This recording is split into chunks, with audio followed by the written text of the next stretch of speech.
So Rochelle, the stage is yours. Perfect. Okay, so the time is 7:04 p.m. on Wednesday, March 10th, 2021. I'd like to call this Accessibility Advisory Committee meeting to order. So this meeting is being held electronically as per section 19.1 of the town's procedure bylaw number 6228-19 as amended due to the COVID-19 situation. So we'll move to approval of the agenda. May I please have a motion to approve the agenda as circulated by Legislative Services? Matthew. Thanks, Matthew. Second? Joanne. I heard two there. I'll go with Max. I think I heard you there. Thank you. Are there any questions or comments on the agenda?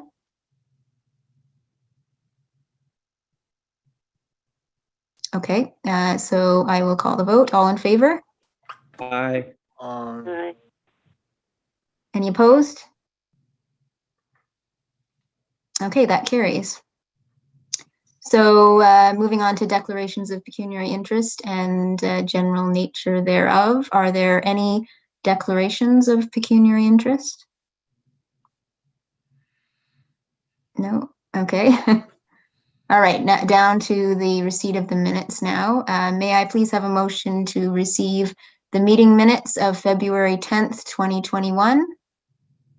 Joanne. Thanks, Joanne. Second? Matthew. Thanks, Matt. Are there any questions or comments on the minutes? Okay, I'll call the vote. All in favor? Aye. Any opposed?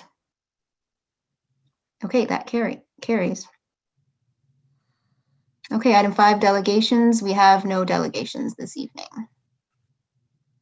All right, so are we going to move on to 6.5 then?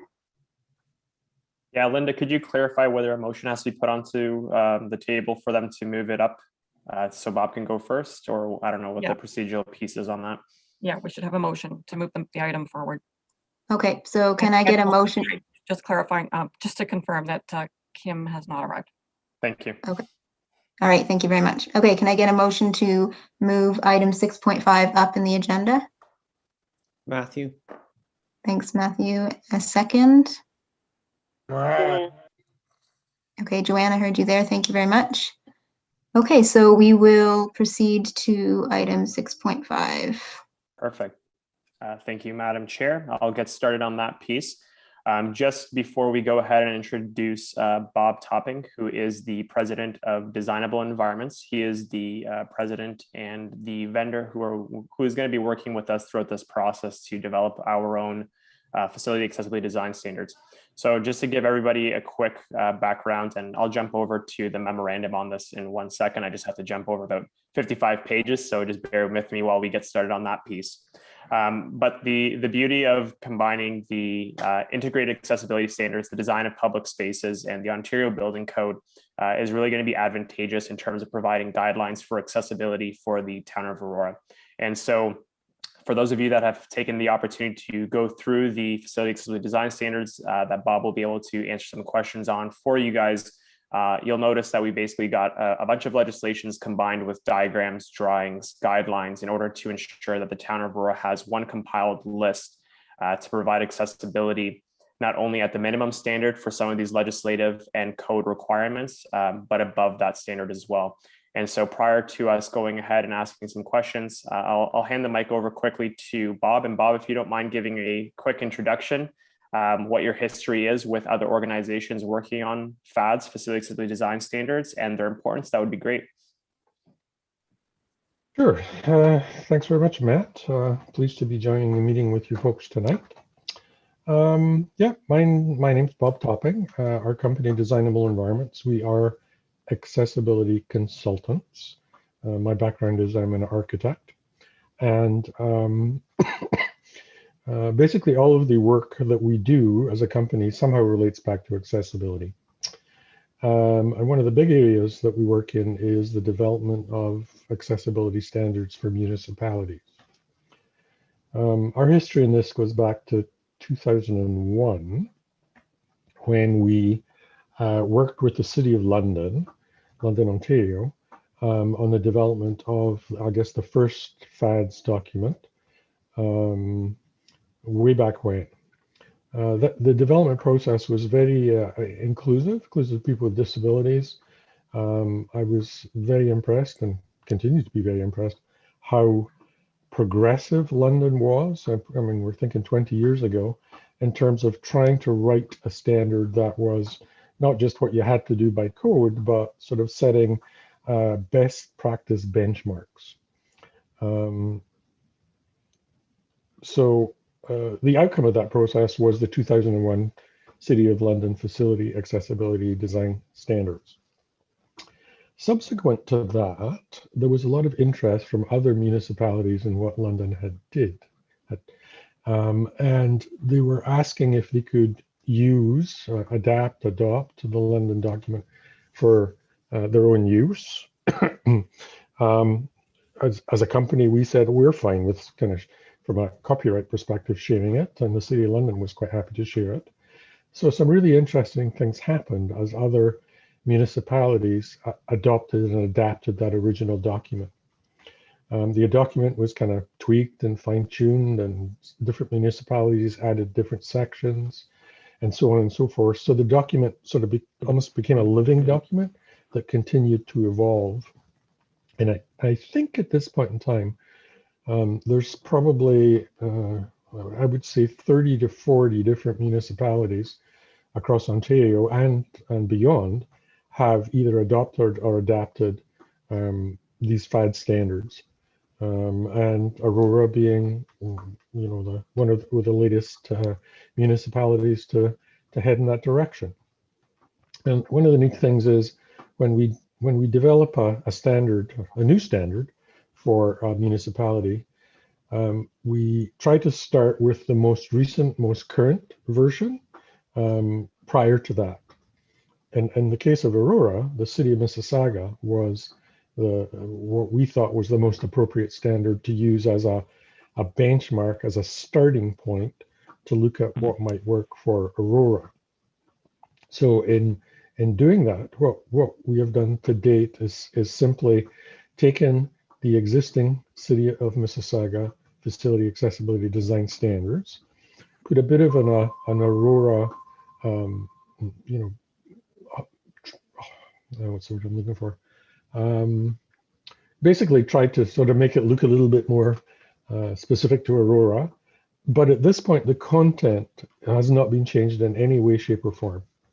And that's quite intentional because we want to give everyone a starting point to look at what's involved in these FADS documents and to provide the opportunity to tweak, fine tune, add things, take things away, to make sure that the document that we develop for Aurora, in fact, truly meets the needs of the town of Aurora. So that's as far as we've gone so far. So my understanding is this document has been circulated to you folks, and I'd be more than happy to expand on it if that's what you would like, or to answer questions, or to receive your feedback as to things you think are good, or this doesn't work for Aurora, we'd rather do things differently, those sorts of things. So I think I'll wrap it at that, unless Matt wants me to add anything else to that. No, that was great, Bob. Appreciate it. What I was going to mention is I'll be taking notes for you, Bob. I do have my own points that I'll go through with the committee as well, and we'll go through a question period. But just wanted to let you know, no need to write your arm off with any of the notes. If you want to, by all means, go ahead. But both Linda and myself will be taking notes as well. And then I'll pass you along the feedback that the committee has to provide as we kind of go through this process. So if you want, just focus away on the questions that the committee has. That makes my job much easier. Thank you. Of course, yeah. And what I'll start off with actually is I'll start off with a quick question. I think that'll prime the committee a little bit over here. And then I'll actually let the Accessibility Advisory Committee ask away any of the questions that they have, and then I'll kind of wrap it up with any of the points that I have. Bob, you and I have already had a meeting, so I think we've discussed a couple of the basics, but I just want to highlight the points to the committee so they kind of see where we've kind of started priming off this project.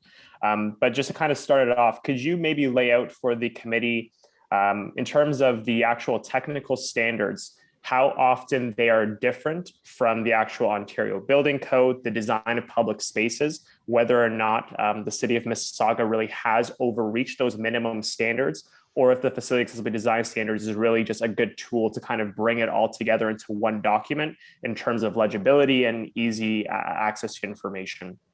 Okay, great question. The FADS document was developed as a best practices document. So it was always intended to be the sort of best practice that was available to implement. So in that regard, it goes substantially above and beyond what is required by the Ontario Building Code or the AODA, Accessibility for Ontarians with Disabilities Act. So I would say 80 to 90% of the document is above and beyond what you would be expected to achieve with the code. Having said that, the document has been written in such a way that if you comply with the FADS document, by default, you will also comply with the building code and the AODA. So it's kind of like a one-stop shop in terms of if Aurora decides, how it decides to move forward with this, the goal will always be to write a document that if you follow it, you will still be complying with the OBC, no matter what you choose to do or don't do. Thank you, Bob. And then, yeah, I'll open the floor over to the actual advisory committee. I'll let you guys kind of start this off. So by all means, go ahead, ask away any of the questions that you guys have, and I'll be taking notes here to send off to Bob afterwards as well.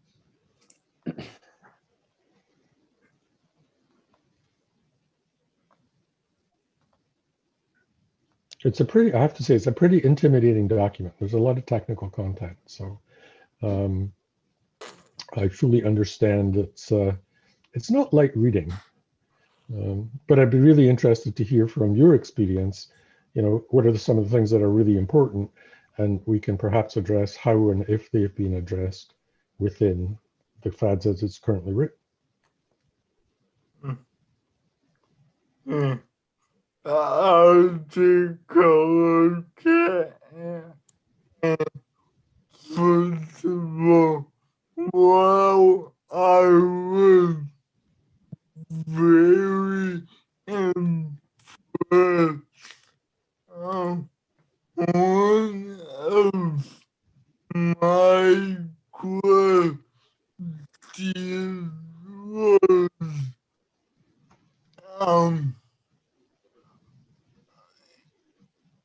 a couple times it was a suggestion was made to rooftop or attic spaces. What about rooftop patios? So Bob, I just usually reiterate what Max says just for the committee as a whole, just in case anyone missed what he was mentioning. So sorry, I know you were just going to answer that. I'm sure you understood. But Max was just asking, just for everybody else on the committee, just to clarify, the current facility accessibility design standards has a section on rooftops, attics, crawl spaces. And so Max, correct me if I'm wrong, you were mentioning and you were inquiring about rooftop patios or amenities that can be placed on the rooftop of buildings, correct? Perfect. So Bob, go ahead. Thank you. I'm actually trying to remember the details. I know that the start of the document, certain areas are excluded, things like attics. However, if they are intended for public use, the way FADS is written is there's an expectation that those be made fully accessible. So if you have a green roof, it's meant from a an environmental point of view that basically looks good, but nobody goes out there and does anything with it, then that's fine. But the minute you start to put a public facility such as a seating area or an eating area or whatever on that roof. The way FADS is written is that it is a requirement to make that roof space accessible to everyone. I agree with Bob's point. I was going to say the way I read the FADS document is, and it's actually a great point, Max, because we do get a lot of these rooftop amenities coming through our regular applications right now, which I'm sure we haven't seen very often in the past. But because, and as Bob answered, because of public space, it would fall underneath the rest of the code requirements that we see in the Ontario Building Code, Design of Public Spaces, and of course, the FADS document that we're working on here. But great question. Joanne, could I ask a question, please? Yes, go ahead, Joanne. Please do. I was wondering, I'm just on the phone, you don't see me, Bob, but I was wondering, there's one place in town that really bothers me, and the front of the building, they have accessibility parking, and they have really rough, the ceramic tile and everything going in through the door where I guess the weather's been at it is really rough, and I know that I've caught my foot on it a couple of times. They have an administrative office there, and I went to them and I pointed it out. And then at the back door, they're fine. That back door is fine, but it's really used a lot. And there's absolutely no handicap parking back in that area except for one spot at the corner where there's a little tiny ramp, sufficient enough for a wheelchair. And the doctor's name is on the parking spot because she's in a wheelchair. But I asked them if they could not, they ramped through the front sidewalk, but they haven't ramped through the back sidewalk, and the back curb is extremely high. What is our policy? What is the policy after things have been approved and everything in building, and this building's been there now for a while, about getting those things changed? Do we have any way of doing that, or can we do it? Again, really good question. There's a couple of things there. One is the intent of the FADS document is to regulate things that are being constructed, whether it be a new building or renovations to an existing building. The document in itself does not require a municipality to sort of retroactively go back and fix everything. It basically comes into play when the decision is made to fix something or build something new or renovate something. Then the intent is the document would control the, make sure that whatever is being proposed is fully accessible and meets the requirements of FADS. So in that regard, the FADS document in itself is not going to help you to sort of leverage to go back and say put a ramp at the back door. But the other comment you raised was that the access route into the building at the front door was pretty rough and problematic. There is a section in the FADS document related to maintenance and operations. And it's not just the case of you have to provide accessibility, you have to maintain the elements such as that accessibility is maintained on an ongoing basis. So if there was something going on with how the front door had heaved with frost or worn or whatever, FADS would have, there would be an obligation under FADS to maintain the level of accessibility it was there when it was first constructed. And one thing I want to add on to Bob's points there as well. So the facility accessibility design standards, the only absolute mandate that has to be upheld is for our municipal buildings, right? So all of our public buildings, we are deciding to take on the additions of these accessibility standards. Private developers, we will encourage and we will push and say that, hey, we have a FADS for our community. We have decided that this is what we see as the true accessibility guidelines, but ultimately they would still fall underneath the legislation for the Ontario Building Code and the AODA. So just wanted to point that in there as well. FADS is something that we will have as a guideline for all of our municipal buildings and anything that's public facing, but the private sector can still choose to use the original code, such as the Ontario Building Code and the Design of Public Spaces. Can I just add something to that? What concerns me about this place in particular is that the curb is really high. So somebody trying to get up, if they have a cane even, can't get up. And the thing is, do you not think that we've gone far enough along in accessibility? Like, I've been working with challenged individuals since the 60s. And do you not think that we've gone far enough along in accessibility that we should say, you know, knock that curb down on the corner and put a ramp? I mean, there's nobody there. There's nothing sitting there. If you get to park at this one spot, and you could be 50 to 60 feet away from the door, and that's the only, like, to get away down the parking lot, and that's the only spot you can't get up. And you have to go to the very far end of the other end to get up that one little ramp. But the thing is, there's no ramp out on the far part of the parking lot, which is where all more cars park. And I just think that since we're encouraging people to do these things, and we're trying to do these things in our municipal buildings, I would just think that, gee, why can't we just bite the bullet a little bit and say, you know, we're going to try to improve some of the things that are going on. This is personally how I feel anyway. So, thank you. Bob, I know you were trying to mention something in there. I don't know if we covered your point or if you wanted to get through it.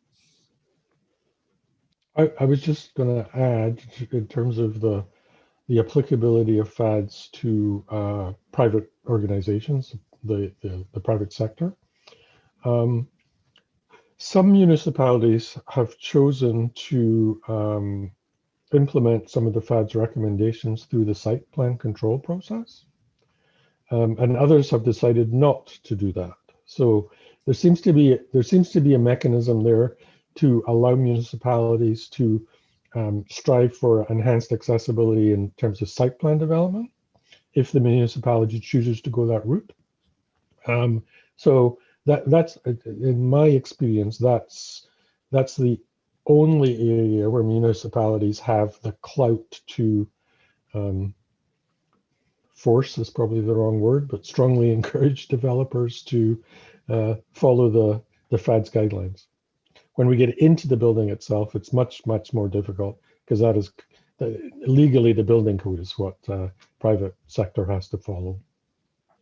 So that was an interesting point, Bob. I wrote that note down. I do plan on talking to our planning department about that as well, because I'm sure the advisory committee will be interested to hear what the municipality would be interested to do in terms of private development and whether or not we could bring that in actually. So just in case anyone was going to ask that, whether that's an option for us, I will ask the planning department what their feedback is on this as they kind of take a look at the technical standards here.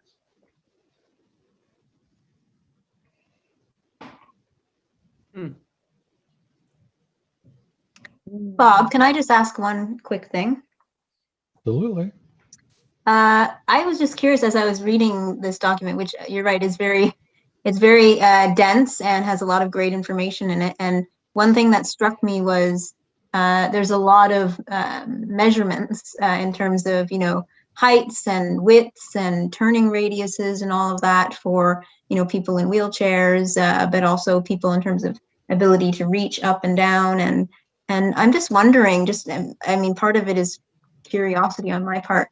Do you, in order to come up with a document like this, is there some kind of meeting or sort of focus group, or do you sort of amass a bunch of people and get their sort of input on, you know, various degrees of, you know, reachability or turning radiuses or lengths and widths and all of that? I'm just like, how do you come up with all those numbers? Initially, when we created the first version, this 2001 City of London standards, there was an advisory group we worked with to develop that first standard. And one of the things they made really clear to us that they wanted this to be as inclusive as possible. And therefore, when looking at dimensions, we were not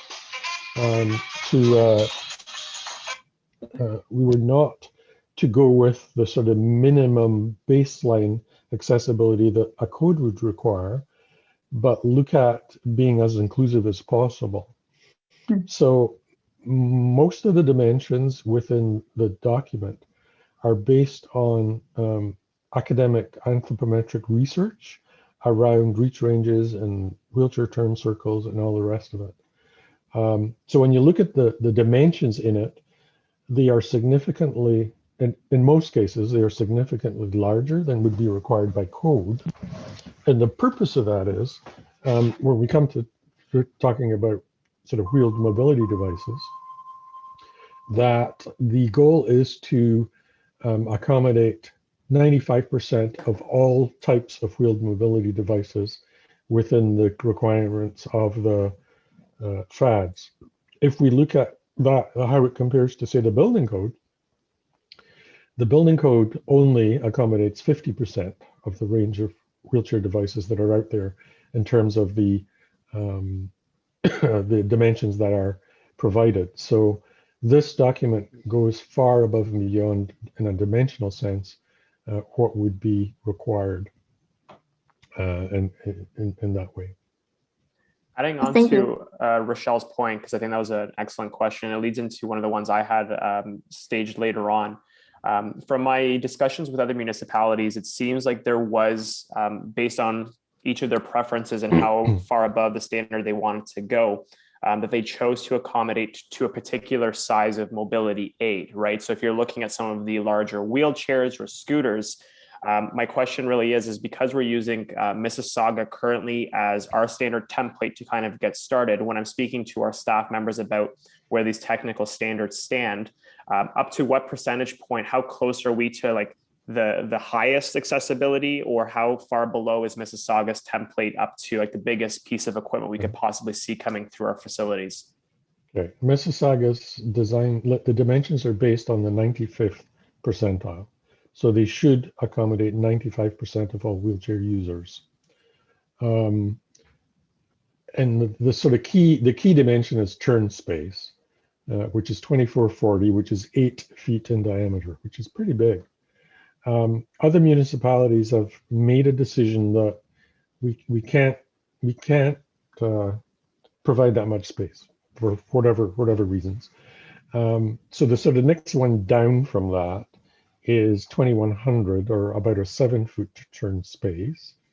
And when you go to there, you're probably, and I mean, the exact numbers can be provided, so I'm just going off the top of my head here. You're probably going to accommodate 90% of, say, power wheelchairs, and I'm going to say 75% of scooters. If you go down to, it might even be a little higher than that for the 7 feet. Then the next one is to go down to 6 feet, which is 1800 diameter. There's a, you exclude that many more people by going smaller. So Mississauga is the kind of Cadillac in terms of targeting 95%, recognizing that it is impossible to achieve 100%, because there's always going to be somebody who has a very uniquely configured mobility device.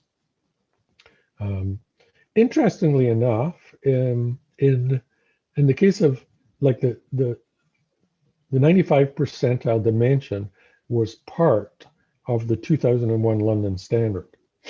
Now, London has revisited that standard a number of times since the first edition, and they have not changed that dimension. They are still committed to accommodating 95% of the population.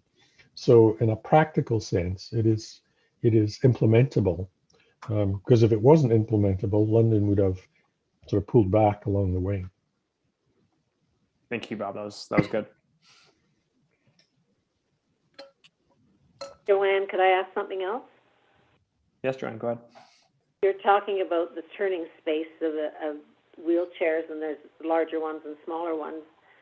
I wonder if, when they do that, do they give any consideration to the fact that in some cases the person is not manipulating their own wheelchair and they're having to have somebody with them to turn it, and they be able to be behind them, Yep. I'm thinking back to the research, and I believe the research was totally related to people using the wheelchairs themselves independently. I don't believe they did dimensions with, I used to call a pusher attached, somebody pushing the person along. Mm-hmm.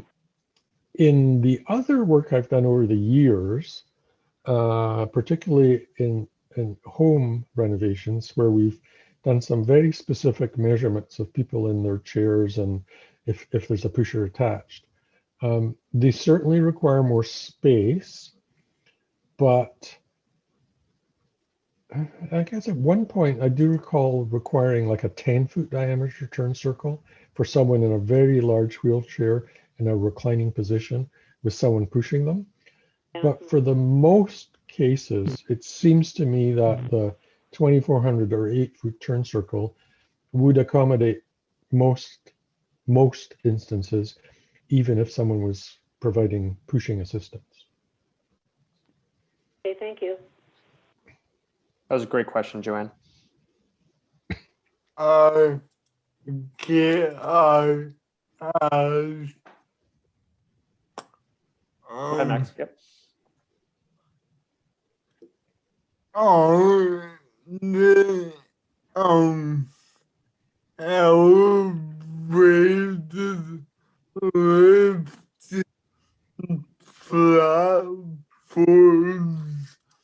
One of my concerns is because some of them have a key and sometimes hard to find someone with the key. Could we add a requirement for a call button outside the elevator so in the case of a person needing assistance into the lift, they can get someone easily. It's a good question, Max. So just to paraphrase what Max was mentioning, he was speaking to the platforms and elevator section of the FADs, and he was asking a question due to some of these platforms needing a key to automatically function, whether or not call buttons or some kind of source, I guess, to get in contact with a staff member can be added to the requirements in order to ensure someone is able to assist them at the elevator or the platform. Did I catch everything there, Max? Yeah, on the outside. On the outside of it, yeah. Great comment. I'm just sort of looking at it right now. And sorry, I'm reading as I go here. While you're looking, Bob, I'll comment as well. I don't think I've ever seen that as a feature, but it's a great idea, Max, actually. Yeah, it's never popped into my mind. So I'm curious to see what Bob has to say, or if there's any research behind that piece too. First of all, the use of platform lifts, which is the ones we're talking about where you need a key access, is very limited in FADs. There are only a few cases where they're acceptable. And I can just maybe read them what they are. Platform lifts can be used in lieu of an elevator under the following conditions only: to provide access to a performing area in an assembly occupancy, so like onto a stage, to comply with the wheelchair viewing position line of sight requirements for theaters and other public spaces, to provide access to incidental occupied spaces and rooms that are not open to the general public, which house no more than 5 people, including but not limited to equipment control rooms, projection booths, interpretation booths, and then lastly, to provide access to raised judges' benches, clerk stations, speakers platforms, jury boxes, etc. So those are the only times that a platform lift is acceptable in how the FADS is currently written. And pretty much, well, I was going to say all of those locations, but that's not true. Some of those, it might be a person requiring the keeper of the key, as I call them, to come and help them get access up onto a stage or up onto a raised viewing platform in a stadium. And your idea of requiring a communication system is a great idea. I have actually seen a notice which says, phone this number if you need assistance with a lift. And in some government buildings, I have seen the push button communication, but very frequently nobody answers the call, and it's a real challenge. So the bottom line is FADS really discourages the use of these, except in a sort of very limited situations, because of the limitations of having to have a key and having to have assistance to make them work. In a public building, it's not appropriate, in my opinion. Great question, Max. Actually, I should probably clarify that. One of the things FADS does is it recognizes that in a renovation, sometimes you don't have the space to do all the things you'd like to do if it was a new building. So throughout the document, there's language like, in a renovation situation where it's technically infeasible to meet the requirements, you may do such and such. So I believe that you can use lifts in an existing building if it's technically infeasible to install an elevator. And it's a good question coming from Max. And Max, I don't remember if you were going to the school or not at the time, but we do in Aurora actually have a couple of the situations, Bob, and I think it was our elementary school systems. Max, you can obviously speak to the high school side of things if you're currently dealing with it, but we do have a couple of buildings due to the exact same point you were just mentioning, just older buildings, and the only option really was to add in a platform in order to gauge or be able to access a couple of the different floors. So we actually do have a couple of those situations currently within the buildings in Aurora.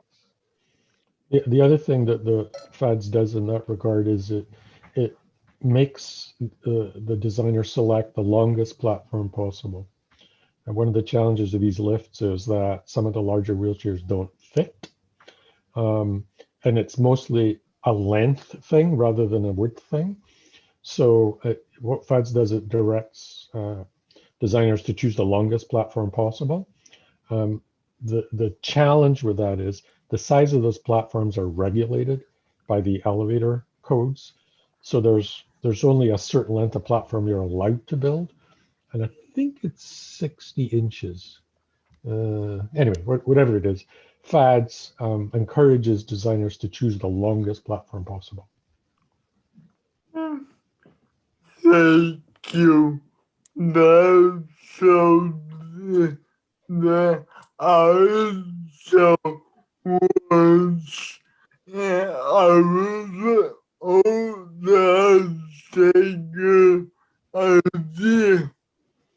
I was also going to take we out the for all our this that require a key. I know in schools most of the regular elevators require a key for safety issues.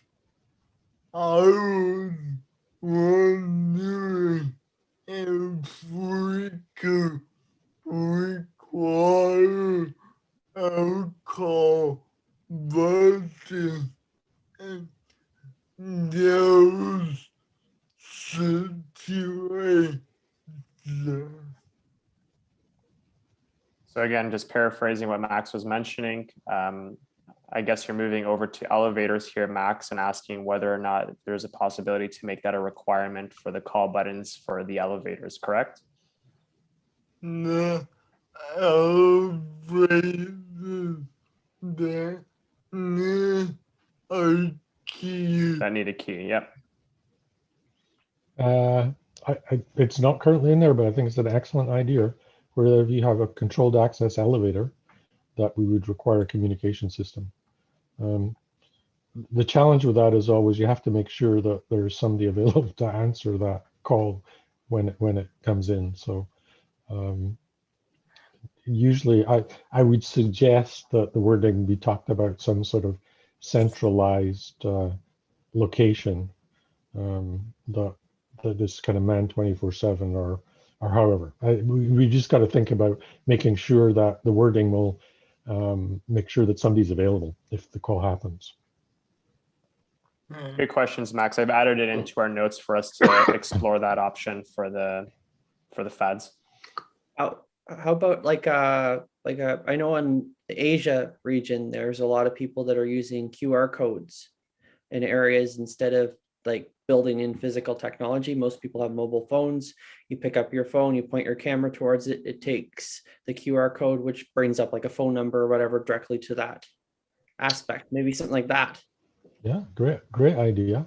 And I think it goes way beyond just sort of summoning help to get an elevator operating.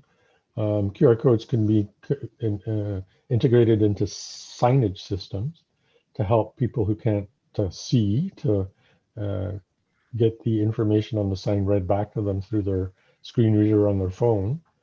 So I mean, I think there are many opportunities for QR codes to provide information to people in the formats that are accessible to them. So great idea. And I have to say that that's currently not in FADs, and it would be an excellent addition. I agree with that. That's a fantastic point. Everyone's using technology right now. And for those with visual impairments and stuff, being able to access a QR code, I'd be curious to see whether or not like they are currently doing that at all in any of the buildings in Ontario where they have like a braille piece for people to be able to find the signage next to the QR code to access that stuff. So I'm very interested. I'm going to research that myself, and definitely Bob, I think that would be something we'd be interested in adding into there actually. Sure. One of the keys with that though is if say a QR code's on a signage throughout a building, it just has to be consistent. So people know where to put their phone to actually access the code and get the information they need. The other technology and the other technology that's evolving, and I'm not sure it's evolved enough to be in the standard yet, is beacons. Is sort of yeah, I don't think it's. I've been looking at the beacons too, Bob, and I've been iffy to go down that route quite yet because the applications and stuff, they just don't seem quite ready. But I think it's the future. I think we'll get there for sure, but it's not there yet. I agree. When you have some spare time, you might want to check the city of Oshawa. They've implemented a beacon system. Yeah, there was a lot of talk amongst the municipalities asking for feedback about the beacon systems. I think it's definitely going to be something in the next couple of years that everyone heads towards as soon as the tech becomes very efficient, but it's getting there very quickly. Yeah. I think the challenges there's no one standard has evolved, and there are many people in the market. So it sort of needs to settle down to one or two vendors who can sort of solve it all. Anyway, I agree. That's the future, but I don't think it's there yet to include in FADs at this point in time. So what do you mean like by beacons? Like, are you talking about like a beacon is kind of like a QR code. It provides information, but you basically all you need to do is get close to it, and it will send the information direct to your phone. You don't have to find the QR code, or you don't have to find the beacon. It's like a router. You just need to be within a certain distance of where the beacon is located. So the beacon might give you the name of say you come close to a door in a rec center. It may tell you the room number. It may tell you the classes that are going on in the room at that time. You can sort of provide lots of different types of information from a beacon. They're starting to be used a lot in shopping centers when you get close to a store, like you get sale off 20% off men's underwear or whatever. But from an accessibility context, they can help you, people with vision loss, to orient themselves to the environment by providing verbal information about where they are. Yeah. Great question and points, Matthew. Any other points before I jump in? Whatever I bring in might spark some interest, but I'll open the floor one more time. Anyone else have any other questions for Bob? All right. So a couple of points, Bob, and like I said, I'll send this all over to you. So I think from a design point of view, I was just curious, the font being used, and I know we were mentioning that we're going to upgrade it to size 12 point size. That will definitely be a requirement. I think as I kind of look through the other fads that have been built by municipalities, the one thing I'll say is I think the legibility is difficult for them to be read with using like the 3-column structure and the size. Yep. So moving it up to 12 point size would be our minimum. We are currently changing over our branding style guide to be using a Roboto font, which is normal in HTML for a lot of the websites. It's probably one of the more legible ones. So that would be one thing from just a design point of view. Okay. And I think one of the pieces that we were talking about, again, these are just the design points at the moment, but one of the 2 points that we're talking about is bringing down some of the upper casing of letters. As we've kind of learned more about visual impairments, obviously keeping things in upper cases is a little bit more difficult. So just keeping legibility as is in terms of having just the one lower or the uppercase and then the rest of the words obviously in lowercase. And the one question I had for you, I think, and I may have just not found any other ones, a lot of these municipalities haven't been using color contrasted facility accessibility design standards. And I know obviously black and white is the easiest to read from an accessibility point of view. But I was taking a look at the city of Burlington, and I did find for myself to have the contrast of color did help out quite a bit. So I'm just curious, in the discussions that the other municipalities were having, was there a reason other than that it's just the most accessible that we went with black and white for everything versus some color for the diagrams? That's a really good point. I think a lot of it is just that's the way it was done initially. And it's kind of easier to carry that forward. Right. And it kind of just reduces costs in terms of revamping the whole document. Burlington was a sort of different situation because that, like, we wrote that document and it was created conceptually. It was created from scratch. There was no attempt to try and mirror the FADS documents. The content is very similar, but graphically the decision was made to go to 3D drawings and a whole bunch of other things. There was a cost to that, though, right? One have to be aware. The other stuff, like I see no reason why we couldn't introduce color coding and certainly dealing with the fonts and stuff. The other, and I don't even know if we had this conversation, Matt, or not, is Mississauga provides the document as a web page. Yeah. As well as a physical document. That really resolves a lot of these problems because you can use the web page to change color backgrounds and font sizes and all the rest of it. And it does seem to be the way of the future. So, you know, Aurora might think about creating this as a web document rather than a document to be printed. We'll most likely go down the HTML route. I'm far more interested in doing HTML versus PDF. PDF is I don't enjoy working with PDF. It's the least accessible absolutely document to work with. So we're definitely going to be taking down the HTML route.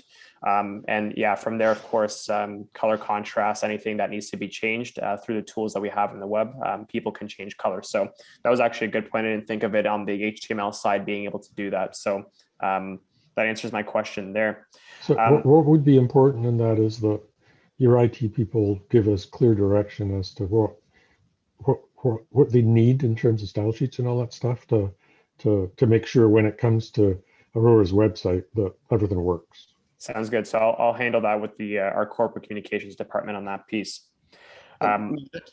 One comment about the HTML is actually really cool about that. I've been learning this in school, is the HTML content can actually be used in what they call ML, which is machine learning. And you can use that type of software to basically use your standards and your documents to look at other documents and to grade other documents.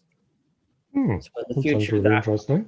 Yeah, so that technology is coming rapidly down the pipeline, and there's many promising points that if your content's already in HTML, you can use that content to build other systems with it. That's cool. Thanks, Matthew. Bob, I also have a question in terms of new provisions, I guess, coming in with COVID. Obviously, so a number of organizations have been adding in additional barriers in order to assist with, obviously, hygiene. Municipalities, for example, have been placing out plexiglass at their counters. And this is just one example, but obviously that creates barriers in a couple of ways, whether it's a visual impairment or more importantly, I would say a sound barrier. To your knowledge, has there been any discussions from the point of either the Ontario Building Code or municipalities on how these new things should be added in and whether or not there's going to be any technical specifications on how do we handle that from an accessibility point of view? A really good question. And the short answer is I don't know. There are certainly accessibility implications of those things, but ultimately they are not accessibility issues in themselves, like they're health issues. Whether they belong in the accessibility standard, I think there's certainly some wording we could add to sort of address those things. One of the big ones is touch-free anything. You know, we don't want people touching things. So it might be that the accessibility standard requires touch-free power door operator controls, as an example, rather than a push button, or requires that you provide touch-free faucets. But that, you know, that's my thought. I'm not aware of anything specific coming from the province related to building codes or anything. And I kind of think they're probably waiting to see if COVID passes. Like we don't want to change the world for something that's not going to happen again. But having said that, a lot of projects we're working on are being revisited to make them more COVID proof for future. So yeah, so I'll add that to my notes. I think that's something that we can both research, and maybe we can bring it back on future drafts to the committee and let them know how we can potentially implement that based on what we kind of find in our research. And these are pretty much the last questions here, so we don't take up too much of your time for tonight. But one of the things that we've been talking about as a committee is just, and I noticed when I was briefly taking a look at Burlington's as well, and this is something that we've been talking about as an important piece for ourselves, is just creating, so I know the outdoor components are within the facility accessibility design standards. Yep. I think we would want to create that as its own section, working with our parks and operations team. So taking a look at recreational trails. And the big thing, I think, what I wanted to ask you about is whether or not any of the other municipalities or organizations have gone into any kind of depth, or whether they've really stepped up the standards for playground purposes. So the reason I'm asking is, and we're going to be talking about one of the site plan applications that we have here tonight, is the use of like mulch or wood chips in playgrounds and whatnot, right?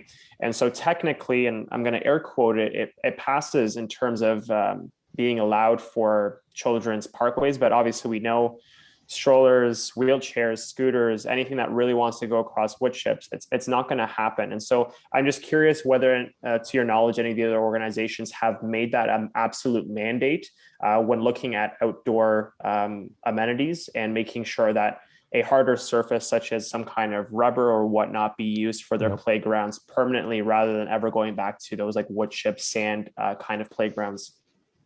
I'm not sure wood chips would be acceptable under FADs, to be quite honest. I'd have to look for that section. Because there's sort of requirements for things to be firm and stable and slip resistant. And I think that carries over to, I'll have to check the wording, but I believe there's a playground section in FADs. Having said that, none of the FADS documents have gone into playgrounds in any great detail. There's a sort of another guideline document that some municipalities have adopted, and the ones that come to mind are Ottawa and I think Oshawa is probably the last. They're prepared. It's a different sort of document. It's not a standard, it's guidelines, but they have dealt with kind of AODA accessibility issues in a much more separate way. So I would encourage you to look at those and see if that's the sort of thing that might work for Aurora. I've made note of that. Thank you, Bob. And then that was pretty much it. So I didn't have any more questions of that. Actually, the committee had a couple of excellent questions there that I took note of. But prior to us kind of finishing off here, any other questions from the committee members based on the conversations we were just having there? And just so everyone's aware, this is just draft one. We're in the basic stages here. So there will be a couple of drafts that come back your way. There will be plenty of opportunity to review the document, ask other questions, and add input as we kind of go along month to month. So don't feel like you're missing out. But like I said, just wanted to ask one more time. Any other questions? Tad? Oh, there we go. Matthew, go ahead. Oh, Max is talking, so go ahead, Max. Requesting in the future when you request other municipalities, is there do you combine to us at the town of Aurora and say, hey, this is what this municipality did. So Max, if you don't mind repeating that, you were cutting off on my end, so I didn't catch everything. I think I got the gist of it, but I want to hear it one more time. I was just wondering in the future, can we see what other new municipalities have to finalize this document? So I think I caught it all there, Max. Thank you. So Max was asking, I guess, once they finalize the document, what are things that they add on afterwards? Like just paraphrasing here, Max. Did I get it there? Yeah. Okay. Thank you. Go ahead, Bob. I'm not sure I understand the question. So when you guys are doing like revisions and whatnot, so like the City of London is a good example where they've obviously gone through numerous revisions and they're kind of taking a look at their documents afterwards. Was there any key components that they were adding into previous versions, or what's been, I guess, the trend changing from revision to revision? Right. Okay. Yeah, good. Surprisingly little changes. The things that tend to change most are parking, because everyone has different parking bylaws. Beyond that, there really hasn't been a lot of technical changes to the content. There have been additional sections added for childcare and laboratories and some of the others, I can't remember now, training and teaching spaces, fire stations that weren't in the original one. So there's been sections added related to specific uses. But as for the technical requirements, there's been very little added, which kind of suggests that, you know, the first document was pretty comprehensive.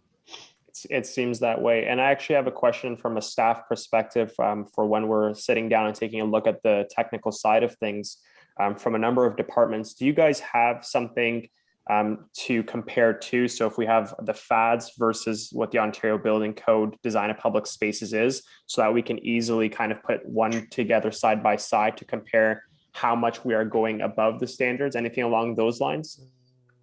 We've done it for some. I don't know whether we have that information for the Mississauga, which would be the relevant one for those. I'll certainly look into it. Perfect. Yeah. Thanks, Bob. And then Matthew, I think you had a question too, right? I had one comment, very short. There is now also touchless elevators too, I've heard about. Yep. And the largest provider, Otis, has one called eCall. So. Okay. Yep. There's also voice activated elevators. You can tell it where you want to go, which is good. So yeah, like there's, we want to try and make sure that whatever's said in FADs, actually that brings up a good point that I want to reinforce. FADs is quite prescriptive. So it sort of says you got to do this, you got to do that, you got to do the next thing. But it also has some information at the back about achieving the same objectives as in FADs in a different way. And that elevator example would be exactly that there is the flexibility for designers to suggest different technologies or different methods of achieving something that don't meet the letter of the prescriptive standards, but meet the objectives behind them. So that's a good example to reinforce that there is some flexibility in there to allow new technologies to be integrated. And it's a very valid point too, Bob, in the sense where technology is evolving so quick that we want to obviously have that flexibility in case new tech comes out that people are going to start using prevalently. So that's a good point, Matthew. Any final questions for Bob? Okay, I'm hearing none. So Bob, thank you very much. I'll send you all of those pieces over as well. This will obviously lead into a good technical discussion from a staff perspective. I'm meeting with all the departments this month actually to go over this project. It's officially gone over to our executive leadership team. So they've taken a look at it and they've notified all of the management staff members that this is coming through. And so we'll probably have more inquiries from the technical side of things from staff members, and I'll be getting that over to you next month. And then for the committee members, next draft will come to you guys as soon as we have Bob work on those pieces. So you guys will see it probably in the next month or two, and we can continue to elaborate and go over any of the other points that you guys might kind of come across as we go down this journey. But Bob, thank you very much for your time today. It was very well appreciated, and we'll be talking shortly. Yeah, thanks for the opportunity. It was nice to meet everybody, and I hope the rest of the meeting goes well. Thanks, Bob. Thank you, Bob. Thanks, Bob. Okay. Nice meeting you. Nice meeting you. So if no one has any further questions or comments on that, I'll call the vote. All in favor? Aye. Aye. Any opposed? Okay, that carries. Sorry, excuse me, Madam Chair. I didn't get a mover and a seconder for that, I don't think. No, we didn't put it on the floor. No. Yeah.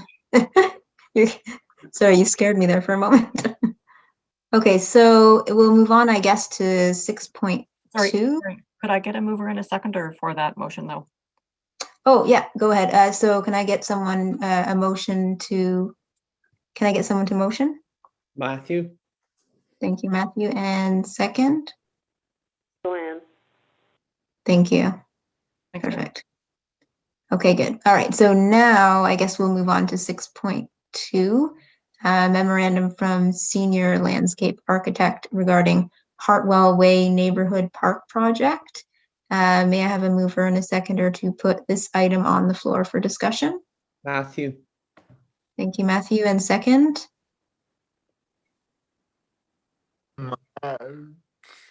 Thank you, Max. Okay, Matt, do you want to lead the way? I will. Thank you, Madam Chair. So we're going to be taking a look at Hartwell Way. This is a neighborhood project that's going on.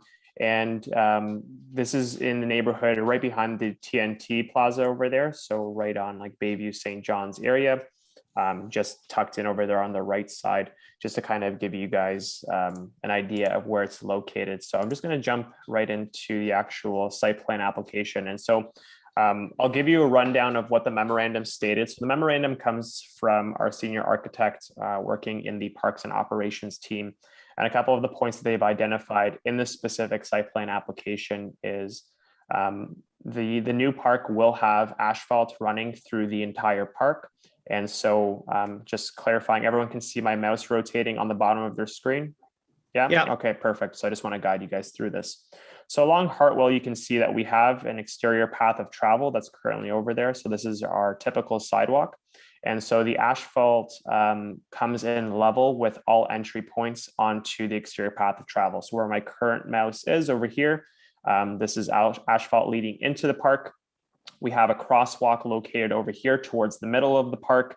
And then you can see on the right side, we also have. So we have 3 entrances actually leading into this specific site plan application, which is nice. And again, this leads around the entire park. And so I'll kind of guide you guys through this. So on the left side over here, we have a couple of different zones. I want to highlight the fact that the asphalt does end over here where we have some garden beds. This is pretty much soil and garden beds located over here. And then as you can see through the trees, it kind of locates around. And here we have a variety of, these are basically community gardens that you can see over here in the green. And then again, we have a couple of more, these are like considered butterfly gardens over here on the bottom side of this. Now, all these paths located from the asphalt, these are made out of gravel. Just to integrate into the gardens that are located over here. So there is a path of travel. It's not asphalt leading into here just because there's soil and whatnot for the community gardens. But located in the middle over here, they have a shaded structure. And so people are able to come over here. There's a seating area and it's in the shade as well. Moving on throughout the park, if you follow the path of travel, this actually leads into a nature reserve. The title of it was just over here, actually. So it's David Tomlinson Nature Reserve. And so just wanted to highlight that. That's what this trail leads into. And one of the pieces that they have located pretty much right outside of the trail walk is an information and education center. And so this provides wayfinding signage showing you where the trails lead into. And of course, with the design of public spaces, it'll talk about different elevations, widths of the trail, what you can kind of expect as you're kind of going through that area. And so that's what will be provided in this area over here. In the center of the actual site plan application, this is pretty much a sod area just for grass with trees kind of located around. And then right where my mouse is hovering, we have a steel structure. Again, this is kind of like the focal point of the park. It's made out of steel. Again, it has a shaded area with a couple of eating areas. And then lastly, just to show you guys on the right side of the site plan application, over here in the brown where my mouse is currently hovering, this is going to be it's kind of like a natural playground. And I'll show you the examples of a couple of the items that the planners are suggesting to put in over here. But that's where the natural playground would be located. Again, we have a shaded area over here for accessible seating. And then located towards the bottom, we have 2 last items that we'd like to talk about. We have a armor stone kind of seating area for seniors. It's like game tables located over here. And then what's cool is in the location over here within the sod, we have an amphitheater as well. And so these are created from those cap armor stones, which again, I'll show you actual depictions of what it would look like. And so lastly, you guys can see we have a small parking lot over here. There is two accessible, two barrier-free parking spots. We have a type A, type B, accessible aisle and curb depressions located right next over to the crosswalk. And then along the bottom, you can see that there is an opportunity for pickup drop-off zones for buses or cars right along the bottom of the parking lot as well. Now, a couple of the points that the planners have made in their memorandum, which you guys would have read, and I've kind of gone over them, is obviously the maximum running slope within the development over here. So we're not talking about the park that it's connected to, but this development over here, everything meets the requirements of the AODA. Nothing gets over that 5% mark. There's level access from the municipal sidewalks. There's obviously the barrier-free parking that we were just talking about. There's a number of benches that we went over as well. As you can see all along the path over here, benches, same thing over here, and then they have the last piece located over here as well. So they put in a couple of benches across there. All the community gardens, not all of them, but they did provide accessible community gardens for individuals. So in this areas that we're taking a look over here, individuals would be able to come in from an accessibility standpoint of view. And then the last piece that I want to talk to before getting into the points that I'd like to highlight to the committee is they are going for a natural themed park. And so again, when I show you the actual items they'd like to add into the park, you'll kind of see that. So a lot of wood structures, mulch, everything along those lines. And I'm sure you guys will have some comments in regards to some of the items that have been added in there, and we're happy to discuss that piece as well. In terms of my points that I've added in for here, one of the big pieces that I mentioned is I'd like to see wayfinding signage at the front entrances towards this park. As we were mentioning, one of the great things about it is we do have 3 entrances entering into the specific park, but that can also lead to confusion considering that we have, and this isn't going to be a massive park, but still we have amenities on numerous locations within the park. So wayfinding signage at the entrances, just kind of guiding people to where each of these pieces. I think that would be very useful, not only for individuals with disabilities, but the general public as a whole. Another piece as well, and I'll show you the amphitheater example that they have in the pictures in the following slides. But as you can see, this is basically sod leading into the amphitheater. Now, 2 points for us to consider here. We do own, and we did have it a part of our projects in the previous year to provide Moby Mats for any external events that we provide, right? And so those Moby Mats would connect over to our exterior path of travel and provide a firm surface for people to be able to come in for any activities that would be happening in the theater. Now, one of the suggestions we can also make, which will kind of dig in a little bit into the natural theme that they're going for in this park, is asking for an exterior path of travel to be added maybe towards the entrance of the amphitheater, and maybe having a single area over here located in terms of having a platform for individuals that might be using scooters or wheelchairs added into the amphitheater. So when I get through my points, I do want to hear feedback from the committee as to whether or not they think that's an option we'd like to comment for, or if we think that the Moby Mats that we currently use for our special events are suitable enough in order for this to stay as is. We've indicated for accessible tables to be added in over here. So as you can see where we have these structures towards the middle, we have a couple of different seating areas and tables. And so the Parks and Operations team will work towards ensuring that we have accessible tables located over here. They'll probably create accessible tables for this whole area, and I'll ask about that piece, but keep in mind, if we're putting anything really on sod, obviously it makes it a little bit more difficult in order to access. So we'll ensure that anything that's on a firm surface does have the accessible tables available for everybody.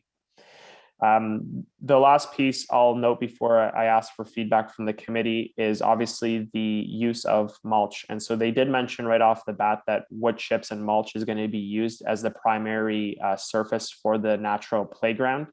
And one of the pieces that we were obviously discussing when we were taking a look at the facility accessibility design standards is whether or not we would like to see wood chips or mulch be allowed in our parks moving forward. And so I'm just going to go through the pictures, and then I'll open up the floor for the committee to comment, so you guys just have a full picture on what's kind of going on. So here's a couple of examples of some of the suggested site features that would be placed in. Like I said, they're kind of going for a natural theme. So you can see the playground items are all made out of wood. And so it kind of gears into that natural look. And so they do plan on having a couple of structures available for children to be able to play with. In terms of actual sensory items, and so, sorry, this is an example of the current site situation, and you can see here some of the concrete structures as well for aesthetic purposes that they'd be adding in here. So this is obviously all being scrapped up here at the top, and they're going in and adding in a couple of new items. This is a good slide where it shows you the actual features that would be added in. And so here is that information panel. You can probably see that at a lot of the York region trails that you have along the region. Here are a couple of the shade sail structures that we would see in the garden beds and in that main focal area. Some of the light posts to ensure that we have illumination across all of our exterior paths of travel. The benches would be designed with space on sides in order for a wheelchair to be able to come in with any companions or support people seating along the exterior paths of travel. Here's an indication of what the amphitheater with the stone would look like. And so you can see they're kind of going for that classic look. It does look very nice, but in terms of access for individuals to be able to go in there, there's probably zero from the looks of at least these pictures that they're providing. And so that's why I made that a discussion point for us to kind of speak to. And these last pictures would be an example of what that garden center would look like over here on the left side of the site plan application, where you do have a gravel path kind of leading through and a little shaded zone over there with accessible beds in terms of height for people to be able to access them and participate within the community. These are a couple of the pictures of some of the sensory items that they have proposed. So you can see we have some drums, a couple of like different instrument tools over here. They've actually altered some of the fencing. So rather than just using chain link, they've added in different tubes in order for kids to kind of play around with and get different tones coming through. And so these are some of the suggested items that they have provided potentially for this park. And that was it. So a lot of information there, and happy to hear the feedback I'm sure that you guys have in terms of what we would like to see added in potentially on the site plan application. So floor is open, guys. Joanne's got a question. Go ahead, Joanne. When I look at the very centerpiece where they're going to have the grass and they've got the trees around, Yep. That's going to be a fairly large section, isn't it? There's no measurements on the site plan, so I don't know like how vast it is. This is one of the preliminary drawings. They'll be coming back to us with more detailed drawings probably in the summer period. I would imagine it's a fairly sized piece of open land for people to kind of picnic around or play around in, but I don't know the exact dimensions right now. I mean, I'm all for grass. I mean, I love to see it. But the thing is, what makes me think here is that people that have issues with moving a wheelchair or something, grass can be difficult. And I just wondered if there is any way either around the edge or in this one corner here at the bottom, they could put a nice, like somebody could go through in the corner and then they could have a place to sit while maybe they watch their brother or sister run around on the grass. You know what I mean? Yeah, so like kind of like a little platform or something in one of the edges for like almost like a viewing section or whatnot, right? Am I kind of getting your idea there? Yeah, something that they've got, either put the walkway all around, like the walkway on the outside's very narrow, put it around, or go in this corner that bumps out and put in a asphalt, whatever you're putting it for hardness.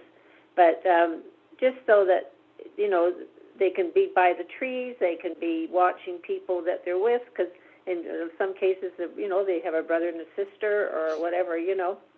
And so I just don't know. I just thought it looked like a lot of space, and I know that grass can create some problems for accessibility. But that's a good point, Joanne. I've added it in there. Thank you. Yep. When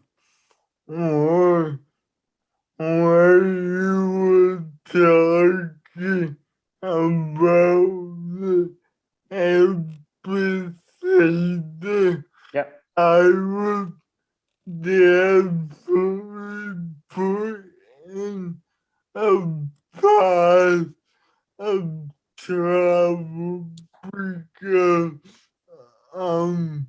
the spot is people will be using that space even when a vet is not taking place with the most I say absolutely not. Okay, just to paraphrase Max's points over there. Thanks, Max. So he was mentioning for the amphitheater that he thinks that we should be putting in exterior path of travel. I tend to agree. I'm more than happy to speak to the architects and just see what their vision is on that and just kind of get their feedback on that piece. But I think it's beneficial for everyone to have, like, even if it's raining or whatnot, like just having something to walk across in order to access it and not have to kind of walk through the sod would be a good point. So I'll definitely send that over to the architects to add in an exterior path of travel, potentially into the amphitheater over here. And then Max's second point was to, and I'm sure you guys all caught it there, was absolutely no to the mulch in the playground. And so I'm more than happy to take that back over to the architects. I don't think Councillor Gallo was able to join in. No, he wasn't, because I was going to ask him whether or not when the I wanted to just kind of see the history of this being proposed into council and just seeing what the conversation potentially was around this park. But either way, we can ask that question as to, even if like we could have a section within there that's rubberized, right, where people are able to access it. Like, we're not asking, I don't think we need to ask that the entire park goes completely different. Like, this would be a ton of rubber, I think, in a park, right? But at least a section of it to be available for people to be able to use and to be able to access and be able to participate, I think should be a minimum ask from us. And so I have no problem adding that in there. And I'm curious to see the rationale and the idea behind it, because maybe there's something that I'm not seeing here and that that would add to our conversation. So I'll definitely ask the question and get back to the committee when we hear back from the planners in the summer months, most likely. But thank you for your points, Max. Those are both great. Even hard party. Yeah. My last